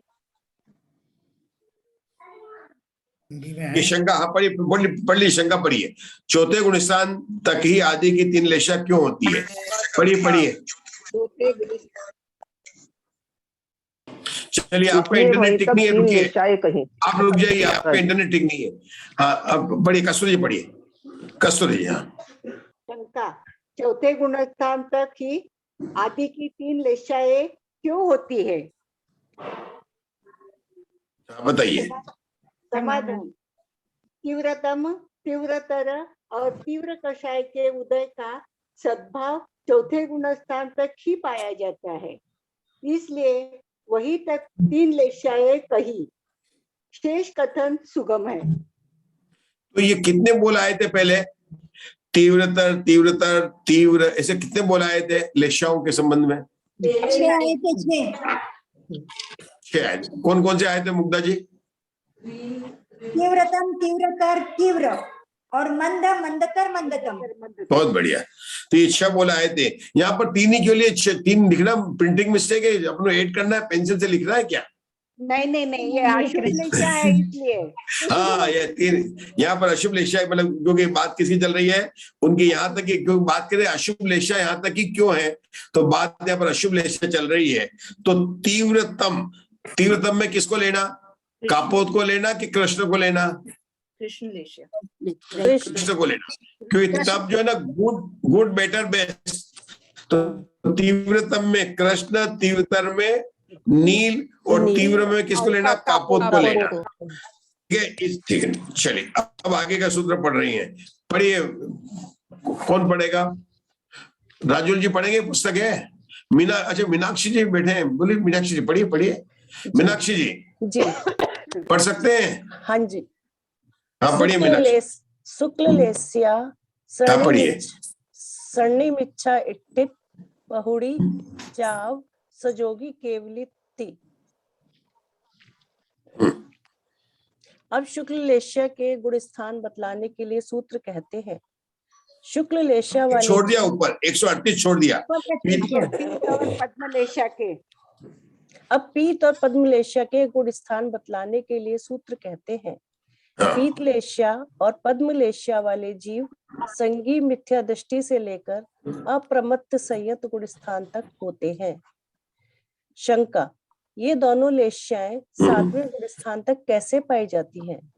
समाधान, क्योंकि इन लेश्या वाले जीवों के तीव्रतम आदि कषायों का उदय नहीं पाया जाता है। शेष कथन सुगम है। अब शुक्ल लेश्या के गुण स्थान बतलाने रुकेंगे एक बात रुकेंगे। यहाँ पर जो पीत और पद्मलेशा में एक बात आई है, संगी मिथ्या दृष्टि से लिया है। क्या लिया इन्होंने? संगी मिथ्या दृष्टि से लिया है, मतलब इन्होंने असंगी पंचेंद्रिय को भी शुभ लेशा में छोड़ा है। यहाँ पर कहीं कहीं पर असंगी पंचेंद्रिय को, क्योंकि उनका जन्म शायद हो सकता है तो उनको लेते हैं, लेकिन यहाँ पर सत्प्ररूपणा में पुष्पदंत आचार्य ने संगी मिथ्या दृष्टि तक, मतलब यहाँ पर कि पहले से एक इंद्रिय से लेकर असंगी पंचेंद्रिय तक अशुभ लेशा बताई है, वहां पर पीत और पद्म नहीं बताई है। ये यहाँ पर अपने को ध्यान रखना है कि अपनी धवला पुस्तक में क्या है। उषा दोषी आप नोट कर सकते हैं, ये बात यहाँ पर पॉइंट नोट करना है। क्या लिखेंगे सर इसमें?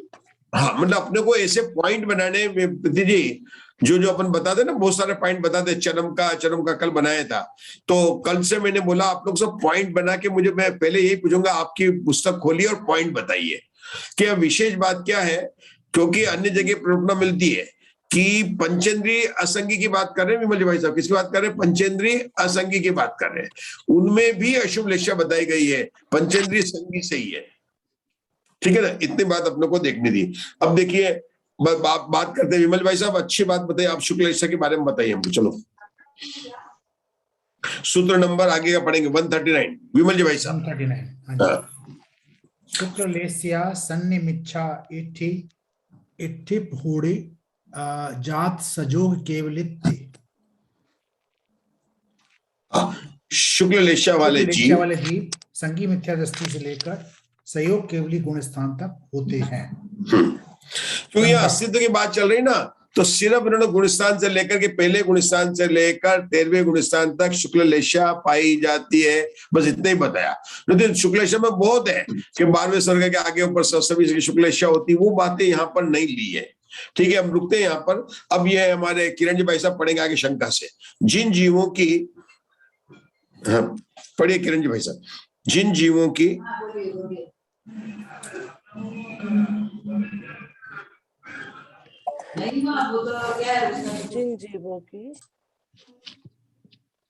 म्यूट काढ़ा।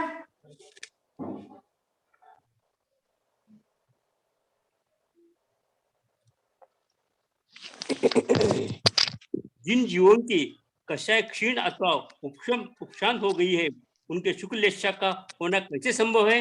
ये प्रश्न पूछा है।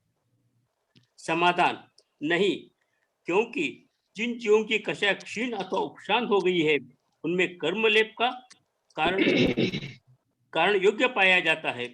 इसलिए इस अपेक्षा से उनके शुक्ल लेशा के सद्भाव मान लेने में कोई विरोध नहीं आता। अब पंडित जी आप म्यूट हैं। अब लेशा ही जीवों के गुणस्थान बताने के लिए सूत्र कहते हैं। यहाँ पर जो बात बताई मैं बताना चाहता था कि शंकाकार ने पहले भी प्रश्न उठाया था कि जब कषाय नहीं है तो कोई कषाय से अनुबंधित योगों की प्रवृत्ति को ही लेशा कहते हैं, और आपने क्या बताया, क्षीण कषाय और शांत मोह, मतलब 11वें गुणस्थान में और 12वें गुणस्थान में आप लेशा शुक्ल लेशा कैसे कह सकते हो? तो उन्होंने वही बात बताया था, आचार्य वीरसेन की एक ही शिक्षा रही है, कर्म लेप का जो लिंपन कराए वह लेशा है, उसी परिभाषा को जो है बराबर मेंटेन कर रहे हैं। पढ़िए भाई साहब आगे का। अब लेशा रहित जीवों के गुणस्थान बताने के लिए सूत्र कहते हैं, तेन परिमेली शिष्या,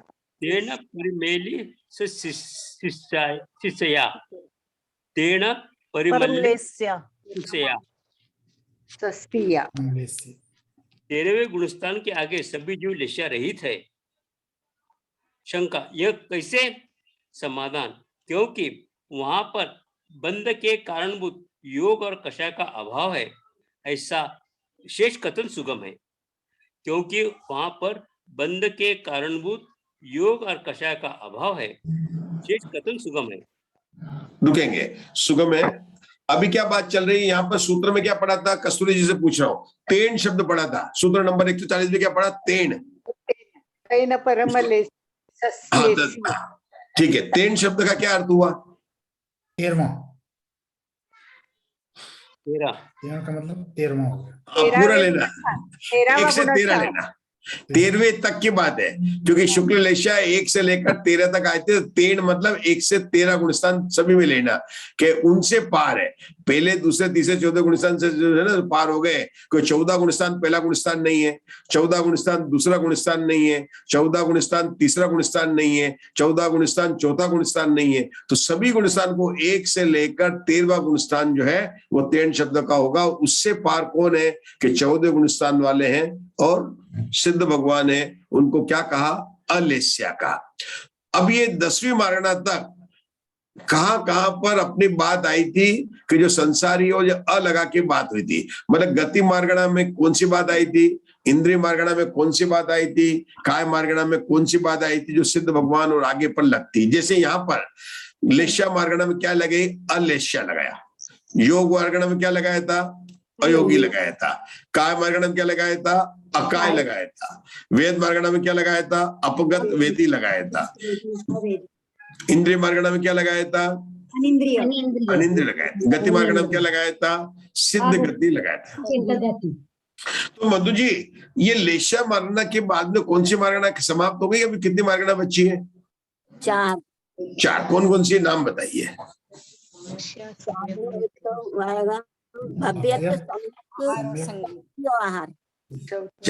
तो आप जरा 141 सूत्र पढ़ेंगे और बताएंगे कि आपकी कौन सी मार्गणा है इसमें। आप पढ़िए। भव्यानुवादेन, मधु जी आवाज ग्वालियर में जा रही है। भव्यानुवादेन अथि भव सिद्धिया अभव सिद्धिया। हाँ, हिंदी में भव्य मार्गणा के अनुवाद से भव्य भव सिद्ध और अभव सिद्ध जीव होते हैं। आगे सिद्धि प्राप्त होगी उन्हें भव्य सिद्ध जीव कहते हैं। तो आपने नहीं बताया कि आप कौन है? सब लोग कहते हैं आप मधु जी हैं, ग्वालियर के रहते हैं। अभव्य भव्य है नहीं, भव्य है होंगे आगे। भव्य सिद्ध है, भव्य सिद्ध।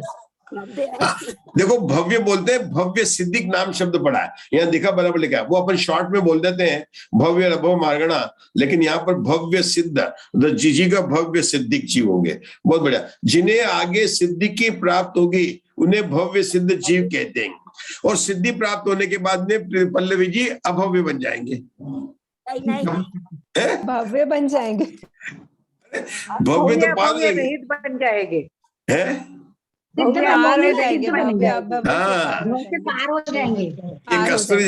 कस्तूरी जी सबसे पहले उत्तर दिया, सही दिया कि भव्य और अभव्य से रहित हो जाएंगे। कस्तूरी जी इसका बोलते हैं नेव भव्या नेव अभव्या। प्राकृत में आने वाला कई बार आप लोग याद करेंगे अब दूसरी पुस्तक में। नेव भव्या नेव अभव्या, नेव संगी नेव असंगी, मतलब जो न संगी है न संगी। यहाँ तो भव्य मार्गणा चल रही है, क्या बोलेंगे उषा जी प्राकृत में, क्या बोलेंगे? नेव भव्या नेव अभव्या। बोलिए, नेव भव्या नेव अभव्या। कोई है क्या आपके जान पहचान के?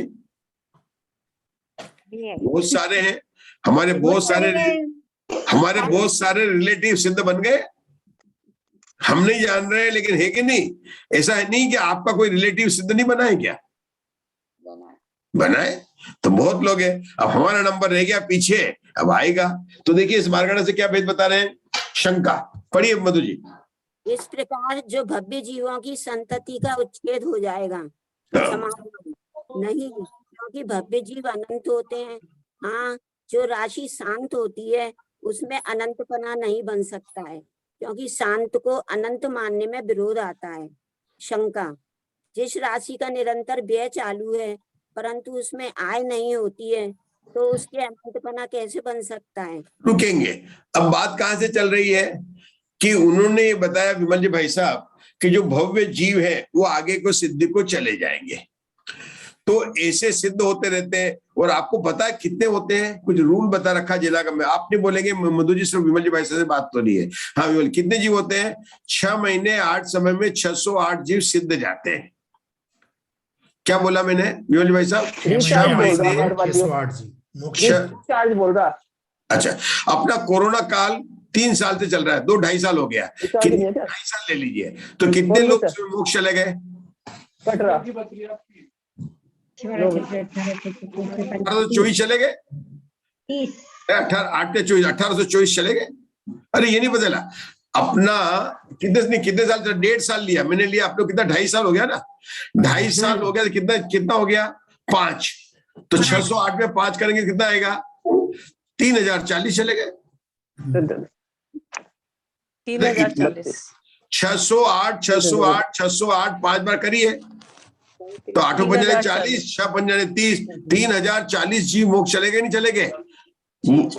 आपके यहाँ भले कोरोना हो, लेकिन मध्य लोक से कितने जीव चले गए विभा जी? 3080 जीव मोक्ष चले गए। और हमने कोरोना को 2 साल हुए, 2 साल हुए तो 4 ले लीजिए, तो 2432 चले गए, 2432 तब भी हजारों में चले गए। 2432 जीव चले गए। और ऐसे जाते रहेंगे, नहीं जाते रहेंगे विमल जी भाई साहब? जाते रहेंगे। तो अब आपके पास में, किसी के पास में बैंक में पैसा और नौकरी बंद कर दे और खर्चा करता रहेगा, तो एक दिन समाप्त तो हो जाएगा, नहीं हो जाएगा? समुद्र की तरह है जीव, नहीं, समुद्र का पानी समाप्त नहीं होगा। अभी वो नहीं बात है। शंकाकार पूछता है कि इस तरह से 6 महीने 8 समय में जीव जा रहे हैं, तो ऐसा तो होगा कि एक दिन संसार भव्य जीवों से खाली हो जाएगा।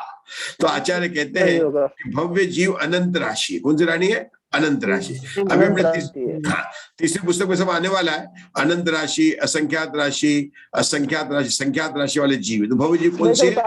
रिचार्ज बोल रहा बार। हाँ, और तो फिर उसने पूछा अनंत किसे कहते हैं? कि जिसका व्यय होने, आय नहीं हो और व्यय होने पर भी जिसमें क्षय को प्राप्त नहीं हो, उसको कहते हैं अनंत। मतलब खर्चा करते जाओ, पैसा समाप्त नहीं हो, तो क्या अनंत पैसा है इसके पास में, कितना है, कोई कमी नहीं है, किए जाओ। तो भव्य जीव कितनी राशि है? अनंत राशि है। क्या कहा? कि व्यय होते हुए भी क्षय को प्राप्त नहीं होती है। अभी प्रश्न आपको पढ़ने हैं विमल जी भाई साहब, आपको समझ में आ जाएंगे सब। आप पढ़िए इसको, प्रश्न शंका पढ़िए पुस्तक से आगे पढ़िए। भव मार्गणा की शंका, इस प्रकार राशि का निरंतर व्यय चालू है परंतु उसमें आय नहीं होती है, उसके अनंतपना कैसे बन सकता है? समाधान, नहीं, क्योंकि यदि सव्यय और निराय राशि को भी अनंत न माना जाए तो एक को भी अनंत के मानने का प्रसंग आ जाएगा।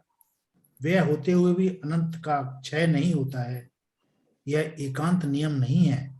इसलिए जिसके संख्यात्मय और असंख्यात्मय भाग का व्यय हुआ है, ऐसी अनंत राशि का क्षय भी है, किंतु 2-3 आदि संख्य राशि के व्यय मात्र से क्षय नहीं भी है, ऐसा स्वीकार किया है। समझ में नहीं आया विमल भाई शाम को? आपने पढ़ा तो बिल्कुल सही है। पहले उसमें 2 शब्द आए, सव्यव और निराय। क्योंकि हमको तो किसी समझ में आया था, आप समझाइए, तो हम समझने प्रयास करते हैं सब लोग मिलके। क्या है यहाँ पर? सव्यव्य और निराय। सपरिवार किसने सुना है? सहपाठी, सपरिवार मतलब परिवार सहित। सहित। तो यहाँ पर क्या शब्द लिखा है विमल भाई साहब? सव्यय मतलब क्या? व्यय सहित, खर्च सहित, मतलब जो खत्म हो रही है, जिसमें निकल रहा है, जा रहा है, खर्चा हो रहा है, उसको बोलते हैं सव्यव्य, है ना। तो पहला शब्द तो आ गया। दूसरा शब्द क्या है? निराय। निराय मतलब आय के रहित और व्यय सहित, है ना। ये बात बताई। राशि को अगर अनंत न माना जाए, मतलब ऐसी राशि को, तो एक को भी अनंत का मानने का प्रसंग आ जाएगा, ठीक है ना। अगर नहीं मानोगे तो क्या हो जाएगा आपको कि एक को भी, तो आगे क्या बोला उसने? व्यव होते हुए भी अनंत का क्षय नहीं होता है, यह एकांत नियम नहीं है। ये अब दूसरी बात बता रहे हैं। व्यय होते हुए भी मतलब खर्चा होते हुए भी अनंत का क्षय नहीं होता। हम तो यही समझ रहे थे, अभी तो आप यही बता रहे थे कि अभव्य जीव जो अनंत राशि है, व्यय होता है और क्षय नहीं होता है। आचार्य श्री हम क्या हो गए? हमको तो कंफ्यूजन में पड़ गए हम तो। मीनू जी, अभी तो यही बात चल रही थी ऊपर कि अब भव्य जीव राशि अनंत है और अनंत राशि में व्यय होने पर भी उसका क्षय नहीं होता है, यही तो बात चल रही थी ना। तो आप यहाँ पर क्या कह रहे हैं कि एकांत नियम नहीं है? इसका मतलब क्या हो गया कि अनेकांत का नियम है। अरे मैं फेल नहीं हुआ हूं, इसका मतलब मैं पास हो गया हूं। एकांत का नियम नहीं है अर्थात अनेकांत है। अर्थ होता नहीं होता विमल भाई साहब? आप पढ़िए, मैंने गलत तो नहीं पढ़ा? एकांत का नियम नहीं है अर्थात क्या है? अनेकांत है। तो जी बनता नहीं बनता है? और अनेकांत में क्या बोलते हैं कस्तूरी जी? दोनों हो सकता है, ये भी हो सकता है, वो भी हो सकता है। अभी तो आप बोल रहे थे कि भव्य जीव कौन है कि जो मोक्ष जाएंगे, है ना, एक दिन रखते हैं, मोक्ष जाने की योग्यता को रखते हैं। अभी आगे बताने वाले भव्य जीव के बारे में कि जो मोक्ष का पुरस्कार प्राइज मिलने वाला, उनको सब भव्य जीव है। और बोलता है कि वो अनंत राशि है। हर 6 महीने 6 महीने में 608 जीव मोक्ष जाते हैं, 6 महीने और 8 समय में 608 जीव मोक्ष जाते हैं, फिर भी राशि नहीं होती है। तो मैंने तो समझ लिया था, मैंने याद भी कर लिया था कि भव्य जीव क्या किसको कहते हैं कि जिस राशियों का व्यय होते हुए भी क्षय नहीं हो, उनको अनंत कहते हैं। अब आचार्य श्री आप ये क्यों कह रहे हैं कि एकांत का नियम नहीं है? अगर हम एकांत का नियम नहीं है तो इसको हम बोलेंगे कि अनेकांत है। अनेकांत है कस्तूरी जी, तो ये भी अर्थ होगा, दोनों अर्थ होगा। तो क्या मतलब है? तो देखिए ध्यान दीजिए, अनंत राशियां भी कई तरह की होती है, सक्षय अनंत और अक्षय अनंत। कई राशियां ऐसी है जिसको सक्षय अनंत और अक्षय अनंत कहा जाता है। किरण जी भाई साहब ये क्या हो गया? हम तो अभी अनंत समझते थे, अब सक्षय अनंत और अक्षय अनंत क्या हो गया? अक्षय कुमार ये तो कोई पिक्चर का हीरो है, और अक्षय सक्षय कौन है? ये तो हमने तो नहीं सुना ये बात। तो देखिए आपने सुना होगा, संख्यात मति और शुद्ध ज्ञान का विषय है, असंख्यात अवधि ज्ञान का विषय है, और अनंत केवल ज्ञान का विषय। लेकिन रश्मि जी ऐसे भी कई संख्यात असंख्यात है जो अवधि ज्ञान से नहीं जाने जाते हैं, उन राशियों को अनंत ज्ञान का विषय कह दिया। अनंत भगवान केवली भगवान जानते हैं, और जिसको केवल अनंत ज्ञान जानते हैं वो अनंत हो गए। जिसका डैडी जो है गोल्ड मर्चेंट है, बेटा भी गोल्ड मर्चेंट है, राजा का बेटा, राजा आजकल नहीं होता लेकिन पहले तो राजा का। तो जिनको अनंत भगवान जानते और छदमस्त नहीं जानते, उन सबको क्या कह दिया? अनंत कह दिया। लेकिन ऐसी राशियां भी हैं, हम जब इसका विषय तीसरी पुस्तक में आने वाला है कि कुछ सक्षय अनंत होते हैं और कोई अक्षय अनंत होते हैं। आप लोगों ने पढ़ा होगा, जब पढ़ेंगे ना, प्रवीण जी की क्लास आपने पढ़ी हटी होगी, सक्षय अनंत कैसे निकालते हैं, बहुत सारी क्लासेस होते हैं, आप लोग अटेंड करते ही रहते हैं सब जगह के। तो वहां पर ये आता है कि जब तक वो 6 द्रव्य की राशि नहीं मिलाते तब तक वो सक्षय अक्षय अनंत है, सक्षय अनंत है। ये बहुत बड़ी बातें आती है। अपने को आज से देखना है कि अनंत में भी ऐसी राशियां हैं, सक्षय अनंत और अक्षय अनंत। लेकिन भव्य राशि कैसी है?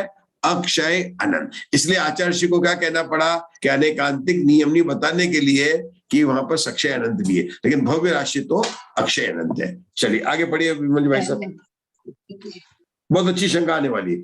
शंका अर्धपुद्गल परिवर्तन रूप काल अनंत होते हुए भी उसका क्षय देखा जाता है, इसलिए भव्य राशि के क्षय न होने में जो अनंत रूप हेतु दिया है वह व्यभिचरित हो जाता है। लो, मतलब शंकाकार इंटेलिजेंट नहीं, डबल इंटेलिजेंट है। अपन तो सोचते थे सक्ष अनंत कौन सा है, अपन को स्वाध्याय करते करते अर्धपुद्गल परावर्तन का याद नहीं आया किसी को भी, मुझे भी नहीं आया, लेकिन शंकाकार को तो बिल्कुल याद आ गया एकदम। और सब जानते हैं कि अर्धपुद्गल राशि अनंत है, लेकिन उसका क्षय हो जाता तो बहुत बड़ी राशि है। तो शंकाकार ने पूछ ही लिया। थैंक यू शंकाकार जी, अब आप इसका समाधान पढ़िए। नहीं, क्योंकि भिन्न भिन्न कारणों से अनंत पने को प्राप्त भव्य राशि और अर्धपुद्गल परिवर्तन रूप काल, इन दोनों राशियों में समानता का अभाव है, और इसलिए अर्धपुद्गल परिवर्तन काल वास्तव में अनंत रूप नहीं है। आगे इसी का स्पष्टीकरण करते हैं। पढ़िए। अर्धपुद्गल परिवर्तन काल क्षय सहित होते हुए भी अनंत है, क्योंकि छद्मस्त जीवों के द्वारा उसका अंत नहीं पाया जाता है। तो वही बात हो गई। अपन ने कहा था कि जो कसरत बिल्कुल वही बात हुई जो मैंने बताई है। अपन ने पढ़ा नहीं था, लेकिन अपन ने सही कर रहे थे, मतलब देखा ना, अपन ने सोच के दिया। तो इसलिए अपन पहले सोचेंगे। प्रीति जी, अपन ने यही तो कहा था। अपन ने कहा था कि जो असंख्यात अवधि ज्ञान का भी विषय नहीं बने और केवल ज्ञान का विषय बने, और जो अनंत जानते हैं, तो अवधि ज्ञानी छद्मस्त है कि छद्मस्त है पहले से 12वें गुण स्थान तक। और अपन ने बोला था कि छद्मस्त होते हैं, चाहे परमावधि हो चाहे सर्वावधि हो, सब 12वें गुण स्थान तक है। तो जो विषय अनंत मतलब छद्मस्त का विषय नहीं बने और केवल ज्ञान का विषय बने, उसको भी हम अनंत बोलते हैं। लेकिन वो ऐसा हो सकता है वो सक्षय हो, लेकिन भव्य जीव की अनंतपना और अर्धपुद्गल परावर्तन का अनंतपना बोथ आर नॉट इक्वल। अनंत ऐसा A इक्वल टू सी और B इक्वल टू सी, तो A बराबर B हो गया, क बराबर अ, ख बराबर अ, तो हम तो मानेंगे क बराबर अ। तो कि नहीं नहीं नहीं नहीं, हम एकाक्षरी में बोलेंगे। क भी है वो अलग है, का मतलब कुमुदन पृथ्वी होता है, खा का मतलब आकाश होता है, दोनों अलग अलग अर्थ है। मतलब लगाना पड़ेगा कहां पर क्या अपेक्षा है। चलिए आगे का पढ़िए। जीव राशि तो संख्यात में भाग रूप, आगे पढ़िए। हाँ जी, अब पढ़ लेते पूरा। अथवा केवल ज्ञान अनंत है और उसका विषय होने से वह अनंत है। जीव राशि तो संख्यात में भाग रूप राशि के क्षय हो जाने पर भी निर्मूल नाश नहीं होने से अनंत है, अथवा पहले जो भव राशि के क्षय नहीं होने में अनंत रूप हेतु दे आए हैं, उसमें छद्मस्त जीवों के द्वारा अनंत की उपलब्धि नहीं होती है। इस अपेक्षा के बिना ही यह विशेषण लगा देने से अनेकांतिक दोष नहीं आता है। बहुत बढ़िया, ये बात खुलासा हो गया। आगे की शंका सक्षय मानने पर काल का क्षय हो जाएगा, क्योंकि वह सहित होने के प्रति दोनों समान है। आगे की शंका। हाँ, आगे क्या? यदि ऐसा ही मान लिया जाए तो क्या हानि है? समाधान नहीं, क्योंकि ऐसा मानने पर काल की समस्त पर्यायों के क्षय हो जाने से संपूर्ण द्रव्यों की स्वलक्षण रूप पर्यायों का भी अभाव हो जाएगा, और इसलिए समस्त वस्तुओं के अभाव की आपत्ति आ जाएगी। शंका। अगली शंका। मुक्ति को नहीं जाने वाले जीवों के भव्यपना कैसे बन सकता है? समाधान नहीं, क्योंकि मुक्ति जाने की योग्यता की अपेक्षा उनके भव्य संज्ञा बन जाती है। जितने भी जीव मुक्ति जाने के योग होते हैं वे सब नियम से कलंक रहित होते हैं।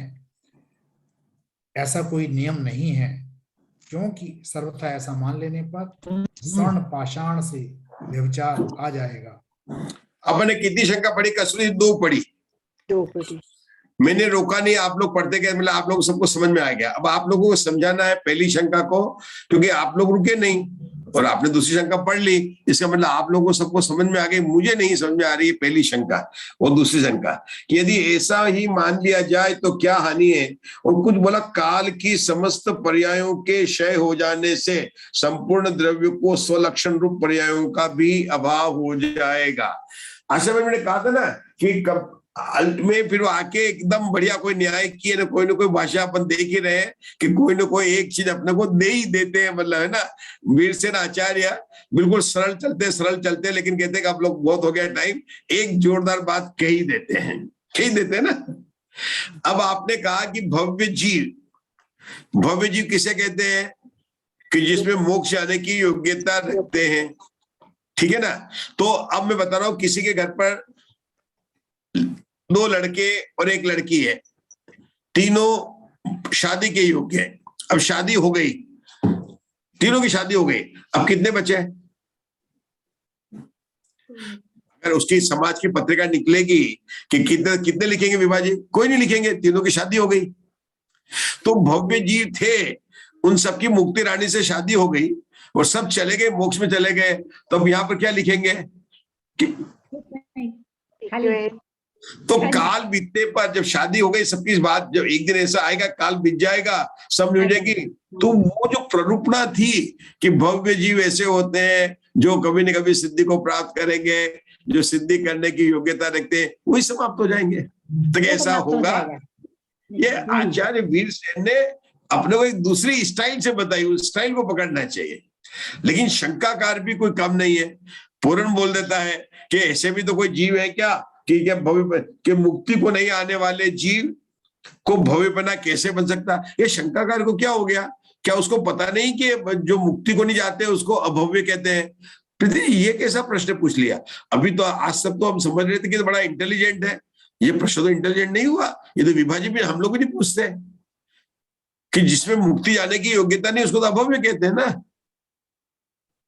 और शंकाकार तो पूछता है कि मुक्ति नहीं जाने वाले जीव को भव्यपना कैसे बन सकता है? तो उत्तर आ गया आपके स्क्रीन पर कि ऐसे कई दुरांतुर भव्य है जो कभी भी मोक्ष में नहीं जाएंगे। दुरांतुर भव होते ना, निकट भव, आसन्न भव, दुरांतुर भव्य है, ऐसे भव्य जीव है।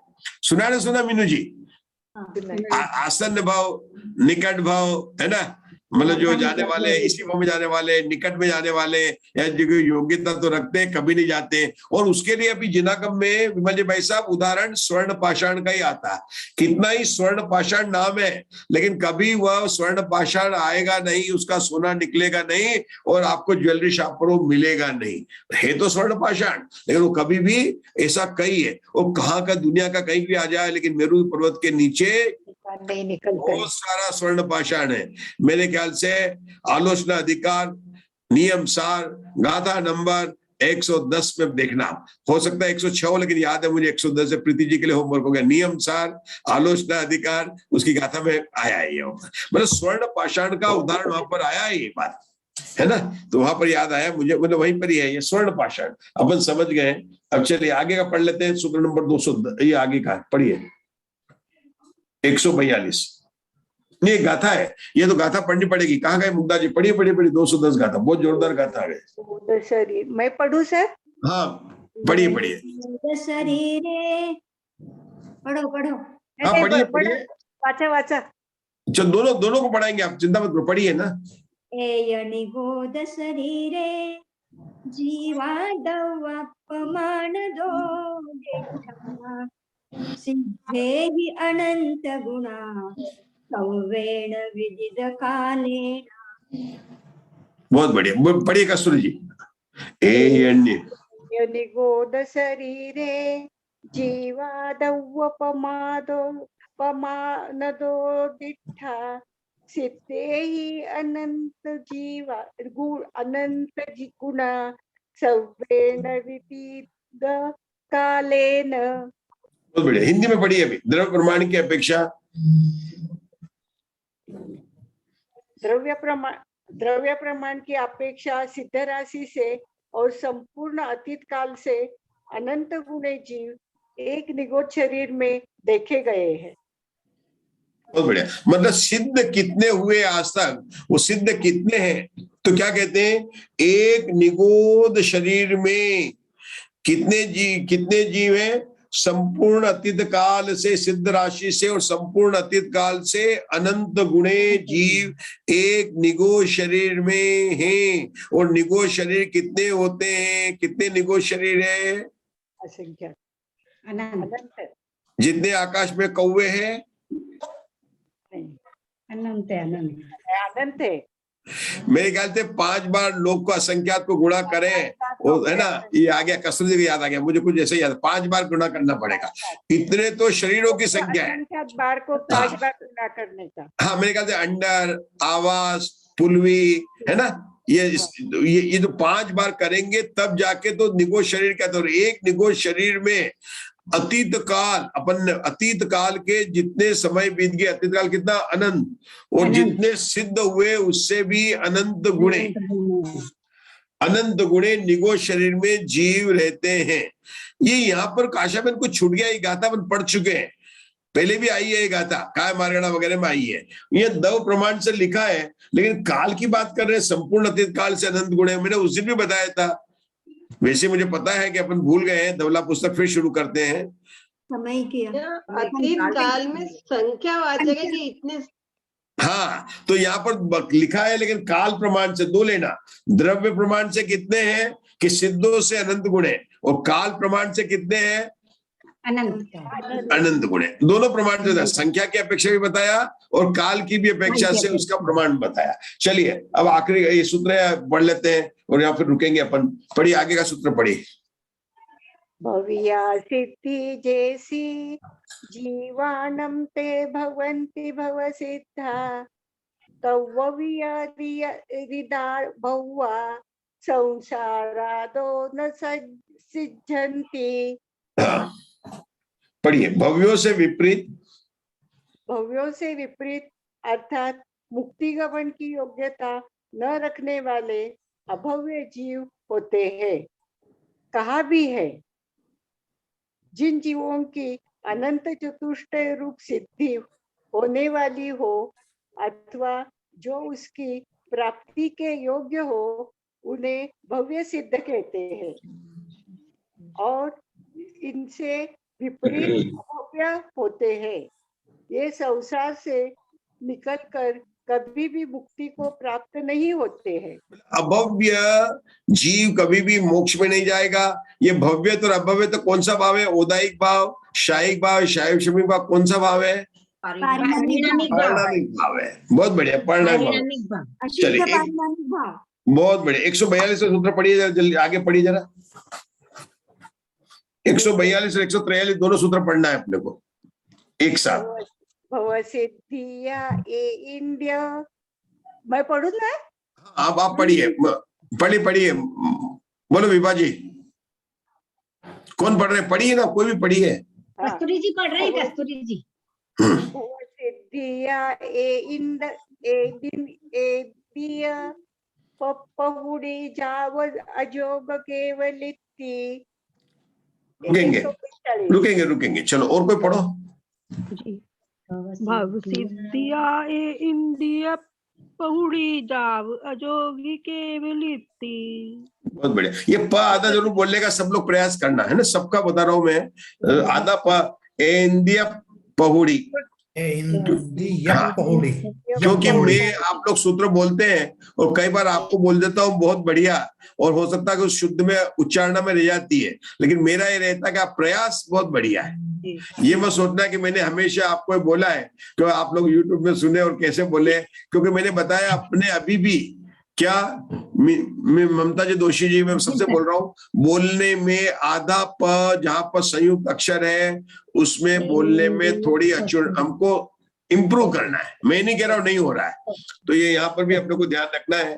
ठीक है, पढ़िए विमल जी भाई साहब, आप कीजिए मार्गणा का अंत। दोनों सूत्र, एक सूत्र और रह गया, पढ़ ले, हिंदी में पढ़ के कर दिए।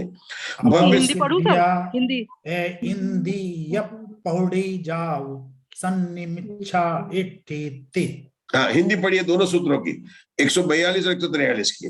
अब भव्य जीवों के गुण स्थानों का प्रतिपादन करने के लिए सूत्र कहते हैं, भव्य सिद्ध जीव एकेंद्रीय से लेकर अयोग केवली गुण स्थान तक होते हैं। इस सूत्र का अर्थ सुगम है। अब अभव्य जीवों के गुण स्थान का निरूपण करने के लिए सूत्र कहते हैं, अभव्य सिद्ध जीव एकेंद्रीय से लेकर संगी मिथ्या दृष्टि गुण स्थान तक होते हैं। 142 और 143 सूत्र में क्या समानता है, क्या असमानता है? दोनों हिंदी में देखिए बोलना, क्या समानता है? What is the difference and what is the similarity? क्या समानता है, क्या असमानता है? प्रीति जी है, पल्लवी जी है, कस्तूरी जी है। चलो कस्तूरी जी ने उठाया, बोलिए कस्तूरी जी, क्योंकि मैंने कल भी इस तरह से प्रश्न पूछे थे। दोनों सूत्रों में क्या समानता है, क्या असमानता है? एकेंद्रीय, दोनों ही एकेंद्रीय में है, दोनों सूत्रों में एकेंद्रीय लिया है, और अयोगी और मिथ्या दृष्टि ये भिन्न भिन्न है, और भव्य और अभव्य है भी भिन्न भिन्न है। चलिए, इसका अर्थ पॉइंट जो नोट करना उषा दोषी क्या नोट करेंगे? अभव्यों के केवल एक ही गुणस्थान होता है ना। इसका मतलब क्या हुआ कि दूसरे गुणस्थान से लेकर 14 गुणस्थान में आशा बहन वो कौन होता है? भव्य होता है कि अभव्य होता है? भव्य होता है। भव्य होता है। इन दोनों सूत्रों में क्या निकलता है? Point to be taken, take away. जैसे आप लेते हैं टेक अवे नॉलेज, क्या है टेक अवे नॉलेज? कि अभव्यों के एक गुणस्थान होता है और भव्यों के एक से 14 गुणस्थान होते हैं। तो सिद्ध भगवान मतलब कौन है? भव्य है कि अभव्य है? भव्य से रहित, भव्य परे है, भव्य अभव्य से परे है। भव्य भी नहीं अभव्य भी नहीं। क्यों? क्योंकि यहाँ पर कहा गया है कि 1 से 14 गुणस्थान भव्यों के होते हैं और सिद्ध भगवान के गुणस्थान से पार हैं, इसलिए गुण भव्य भी नहीं है और अभव्य नहीं है। प्राकृत में क्या बोलेंगे? नेव भव्या नेव भव्या। बोलिए क्या बोलेंगे? विभा जी बोलेंगे नेव भव्या नेव भव्या। हाँ, मतलब ये दोनों जो है सिद्ध भगवान इनसे पार हो चुके हैं। और हमने यहाँ पर आज जो है 11 मार्गणा तक का यहाँ पर स्वाध्याय हुआ है। सूत्र हुए हमारे 143। अब हम यहाँ पर रुकेंगे। कल से हम जो है यहाँ पर आगे की मार्गणा का विषय को हम आगे बढ़ाएंगे। सूत्र नंबर 144 से विषय चलेगा। आज हम लोगों ने ध्यान दिया होगा लेशा मार्गणा और भव्य मार्गणा में केवल जीव के सतरूपना अस्तित्व का ही सिद्ध किया, और जिस पर प्रीति जी आप अब एक्सपर्ट बन गए हैं कि यहाँ पर कैसे गुणस्थान बनाते हैं, कैसे भेद बनाते हैं। हर एक को समझना है कि पुष्पदंत आचार्य की क्या शैली है। मतलब अगर अपन धवला पुस्तक 1 के बारे में बात करें तो हमें ये आना चाहिए कि धवला पुस्तक 1 में क्या है, होता क्या है कि हमसे जब पूछा जाता है जो नॉलेज हमने पढ़ रखी है, जो अन्य जगह सुन रखा है, उसी को सुनकर बताकर बड़े प्रसन्न होते हैं। लेकिन धवला पुस्तक में क्या आया है, ये बात हमको अवश्य बतानी चाहिए कि गति 4 कही जाती थी, धवला पढ़ा तो पता चला कि 5 गति होती है। कषाय मार्गणा से 4 नहीं 5 भेद बताई। ये आपको बताना पड़ेगा, ठीक है। जो जो नई नई बातें अपन ने पढ़ी है। संयम मार्गणा से हमने पढ़ा था सामायिक छेदोपस्थापना है ना, परिहार विशुद्धि, सूक्ष्म संप्राय, यथा क्या 5 प्रकार के संयम बताए। लेकिन वीरसेन आचार्य टीका में क्या कहा? संयम 4 होते हैं, सभी सामायिक संयम में गर्भित हो जाते हैं। अगर प्रीति जी बोलेंगे तो ये तो 2 उपदेश प्राप्त हो गया। नहीं, सामान्य रीति से सामायिक में समाहित हो गया, इसलिए 4 ही हो गए। तो आपको बोलना पड़ेगा। आप सभी लोग संजीव जी गोदा जी के प्रवचन सुनते हैं, सभी लोग सुनते हैं। क्या आपने पुरुषार्थ सिद्धि उपाय के प्रवचन नहीं सुने हैं? कि वहां पर बताया था, उन्होंने बताया था कि व्रत 5 नहीं 1 ही होता है, अहिंसा व्रत होते हैं। और देखो आशा बहन ने सुना था यार, आशा बहन, क्योंकि आप कभी कभी विंडो बंद करके उधर का भी सुनते रहते तो आपको याद तो होना चाहिए ना, है ना। याद तो होना ही चाहिए करते हम। और मैं तो आपको बताता हूँ कि प्रवीण जी ने क्या बोला, संजीव जी ने क्या बताया। मधु जी को याद आ गई, मधु जी को हंसी आ गई। नहीं आप बता रहे हो ना तो मालूम पड़ते हमने। अच्छा, हमको टाइम ही नहीं मिलता है अब उनका सुनने हम को। तो नहीं सुनते, लेकिन आप सुनते हैं नहीं तो आपको कैसे पता चला होगा। मधु जी आजकल जो प्रश्न है, क्यों प्रीति जी, है ना, उसमें पढ़ा था पुरुषार्थ सिद्धि उपाय में। हाँ, पुरुषार्थ सिद्धि उपाय में, पुरुषार्थ सिद्धि उपाय में आचार्य अमृतचंद्र ने गाथा ही बताई है कि एक ही व्रत है, एक ही व्रत है। कौन सा व्रत है? अहिंसा व्रत है। तो क्या हमने तो पढ़ा हुआ सत्य महाव्रत, आचार्य महाव्रत, कि ये तो शिष्यों को समझाने के लिए बोला। वो आचार्य अमृतचंद्र ने ये नहीं कहा मंद बुद्धि को समझाने के लिए कहा। वीरसेन आचार्य तो जो है बोल देते कि मंद बुद्धि को समझाने के लिए कहा है। तो ऐसा है जिनागम में, है ना। अच्छा, मेरे को एक बात और कहनी थी पंडित जी साहब की, यहाँ पे वीरसेन आचार्य ने हर जगह एकेंद्रिय से लेके असंयत सम्यक दृष्टि तक, गुणस्थान तक, यानी जीव समाज इधर लेते हैं, वो पहली श्रेणी गुणस्थान इसकी जीव समाज की लेते हैं और दूसरी गुणस्थान की लेते हैं। ऐसा क्यों करते हैं? वो ऐसा क्यों नहीं कह देते हैं कि पहले गुणस्थान से 12वें गुणस्थान तक या चौथे गुणस्थान तक? वो पहला गुणस्थान जब शुरू करना रहता है तो एकेंद्रिय क्यों लेते हैं? देखो हर मार्गणा में ऐसा आया है। अपन ने जब सूत्र नंबर 2 और 3 पढ़ा था ना, एदेशिम जीव समासाणाम, अपन जीव समास किसको समझ के आ रहे हैं? तो यहाँ पर जीव समास, अपने जीव समास को भी साथ में लेकर चल रहे हैं जीव समास में, और इसीलिए यहाँ पर शुद्ध किया है। क्योंकि अगर अपन ने कहे कि पहले गुणस्थान से कहें, पहले गुणस्थान से कहें, तो कोई कहीं कहीं पर पहले गुणस्थान से एकेंद्रीय और असंगी तक नहीं लेते हैं, कहीं कहीं पर नहीं लेते हैं। जैसे अवधि ज्ञान का विषय होगा, अवधि ज्ञान का सूत्र बनाएंगे, को अवधि ज्ञान का बनाएंगे, तो को अवधि ज्ञान पहले गुणस्थान में तो होता है, लेकिन एकेंद्रीय से लेकर नहीं बताएंगे, क्योंकि अवधि ज्ञान पंचेंद्रीय संगी को ही होता है। इसलिए साथ साथ में वहां पर इंद्रिय मार्गणा का भी भेद करते हैं। ख्याल आया प्रीति जी? मतलब वो विशेषता बतलाने के लिए वो एकेंद्रीय से, क्यों एकेंद्रीय से असंगी का भी पहला गुणस्थान होता है और पंचेंद्रीय संगी के भी पहला गुणस्थान होता है, लेकिन कोई मार्गणा के भेद प्रभेद पंचेंद्रीय असंगी मिथ्यादृष्टि संगी मिथ्यादृष्टि तो लगते हैं, लेकिन नीचे वालों में नहीं लगते। इसलिए उसका भेद बताने के लिए जहां पर हो तो वहां पर एकेंद्रिय, जैसे आपने दर्शन मार्गणा पढ़ी थी तो 4 इंद्रिय से लिया था और अचक्षु दर्शन में 1 इंद्रिय से लिया था, तो वो भेद बताने के लिए उन्होंने इस तरह से कई जगह किया। चक्षु मार्गणा, चक्षु दर्शन और चक्षु दर्शन के सूत्र में बात बहुत स्पष्ट हो जाती है। वहाँ चतुर्इंद्रिय से लिया और अचक्षु को एकेंद्रिय से लिया। हाँ, तो आप समझ गए ना, ये बात बिल्कुल याद आ गया। मुझे बहुत प्रसन्नता हो रही है कि प्रीति जी आपने बहुत, क्योंकि जो अटेंड करेगा है ना, जिनवाणी जो शतखंडागम को विराजमान करने के साथ जो पढ़ाई कर रहा है ना, आपको कितना अंतर लग रहा है आपको? हाँ, समझ में आ रहा है कि आचार्य जी की शैली में ये क्यों है, उसके पीछे क्या लॉजिक है, क्यों ऐसा लिख रहे हैं अरे वो। सूत्र में जीव समास भी आए, मार्गणा स्थान भी आए और गुणस्थान भी आए। गुणस्थान भी आया है। हाँ, मार्गणा भी आई, तीनों लाए, तीनों आए। चलिए अपन जिनवाणी स्तुति करने समय हो चुका है। हाँ, आज जिनवाणी स्तुति के लिए 2 नाम लिए थे, कौन तैयार है? पल्लवी जी या अशोका जी? हाँ बोलिए, पल्लवी जी आप कल बोलिए।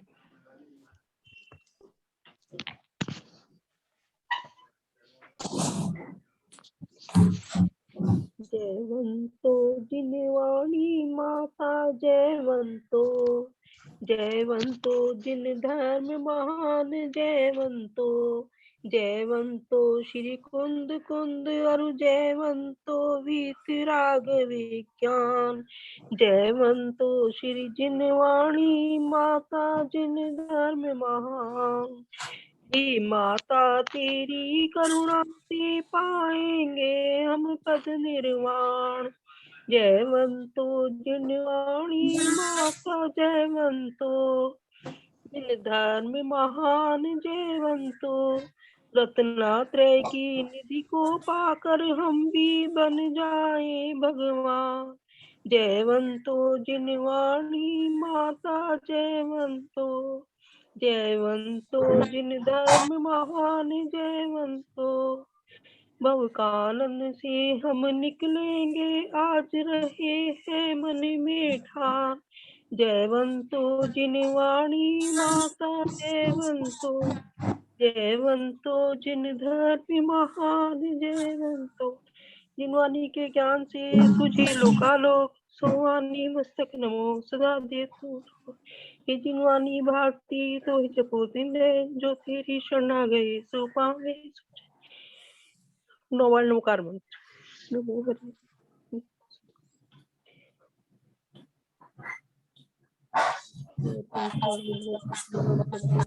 नमो नमो सिद्धाणम नमो हरियाणम नमो उच्चारणम नमो हरियंताणम नमो सिद्धाणम नमो हरियाणम नमो उच्चारणम नमो हरियंताणम नमो सिद्धाणम नमो हरियाणम नमो उच्चारणम नमो हरियंताणम नमो सिद्धाणम नमो हरियाणम नमो उच्चारणम नमो हरियंताणम नमो सिद्धाणम नमो हरियाणम नमो उच्चारणम ओरियंताणम नमो सिद्धाणम नमो हरियाणम नमो उच्चारणम नमो हरियंताणम, नमो सिद्धाणम, नमो हरियाणम, नमो उज्जाणम, नमो लोहित। 24 भगवान की जय। दिनवाली माँ जय। जय बोलो सिद्धांत शास्त्र की जय जय। हो, जय हो, जय।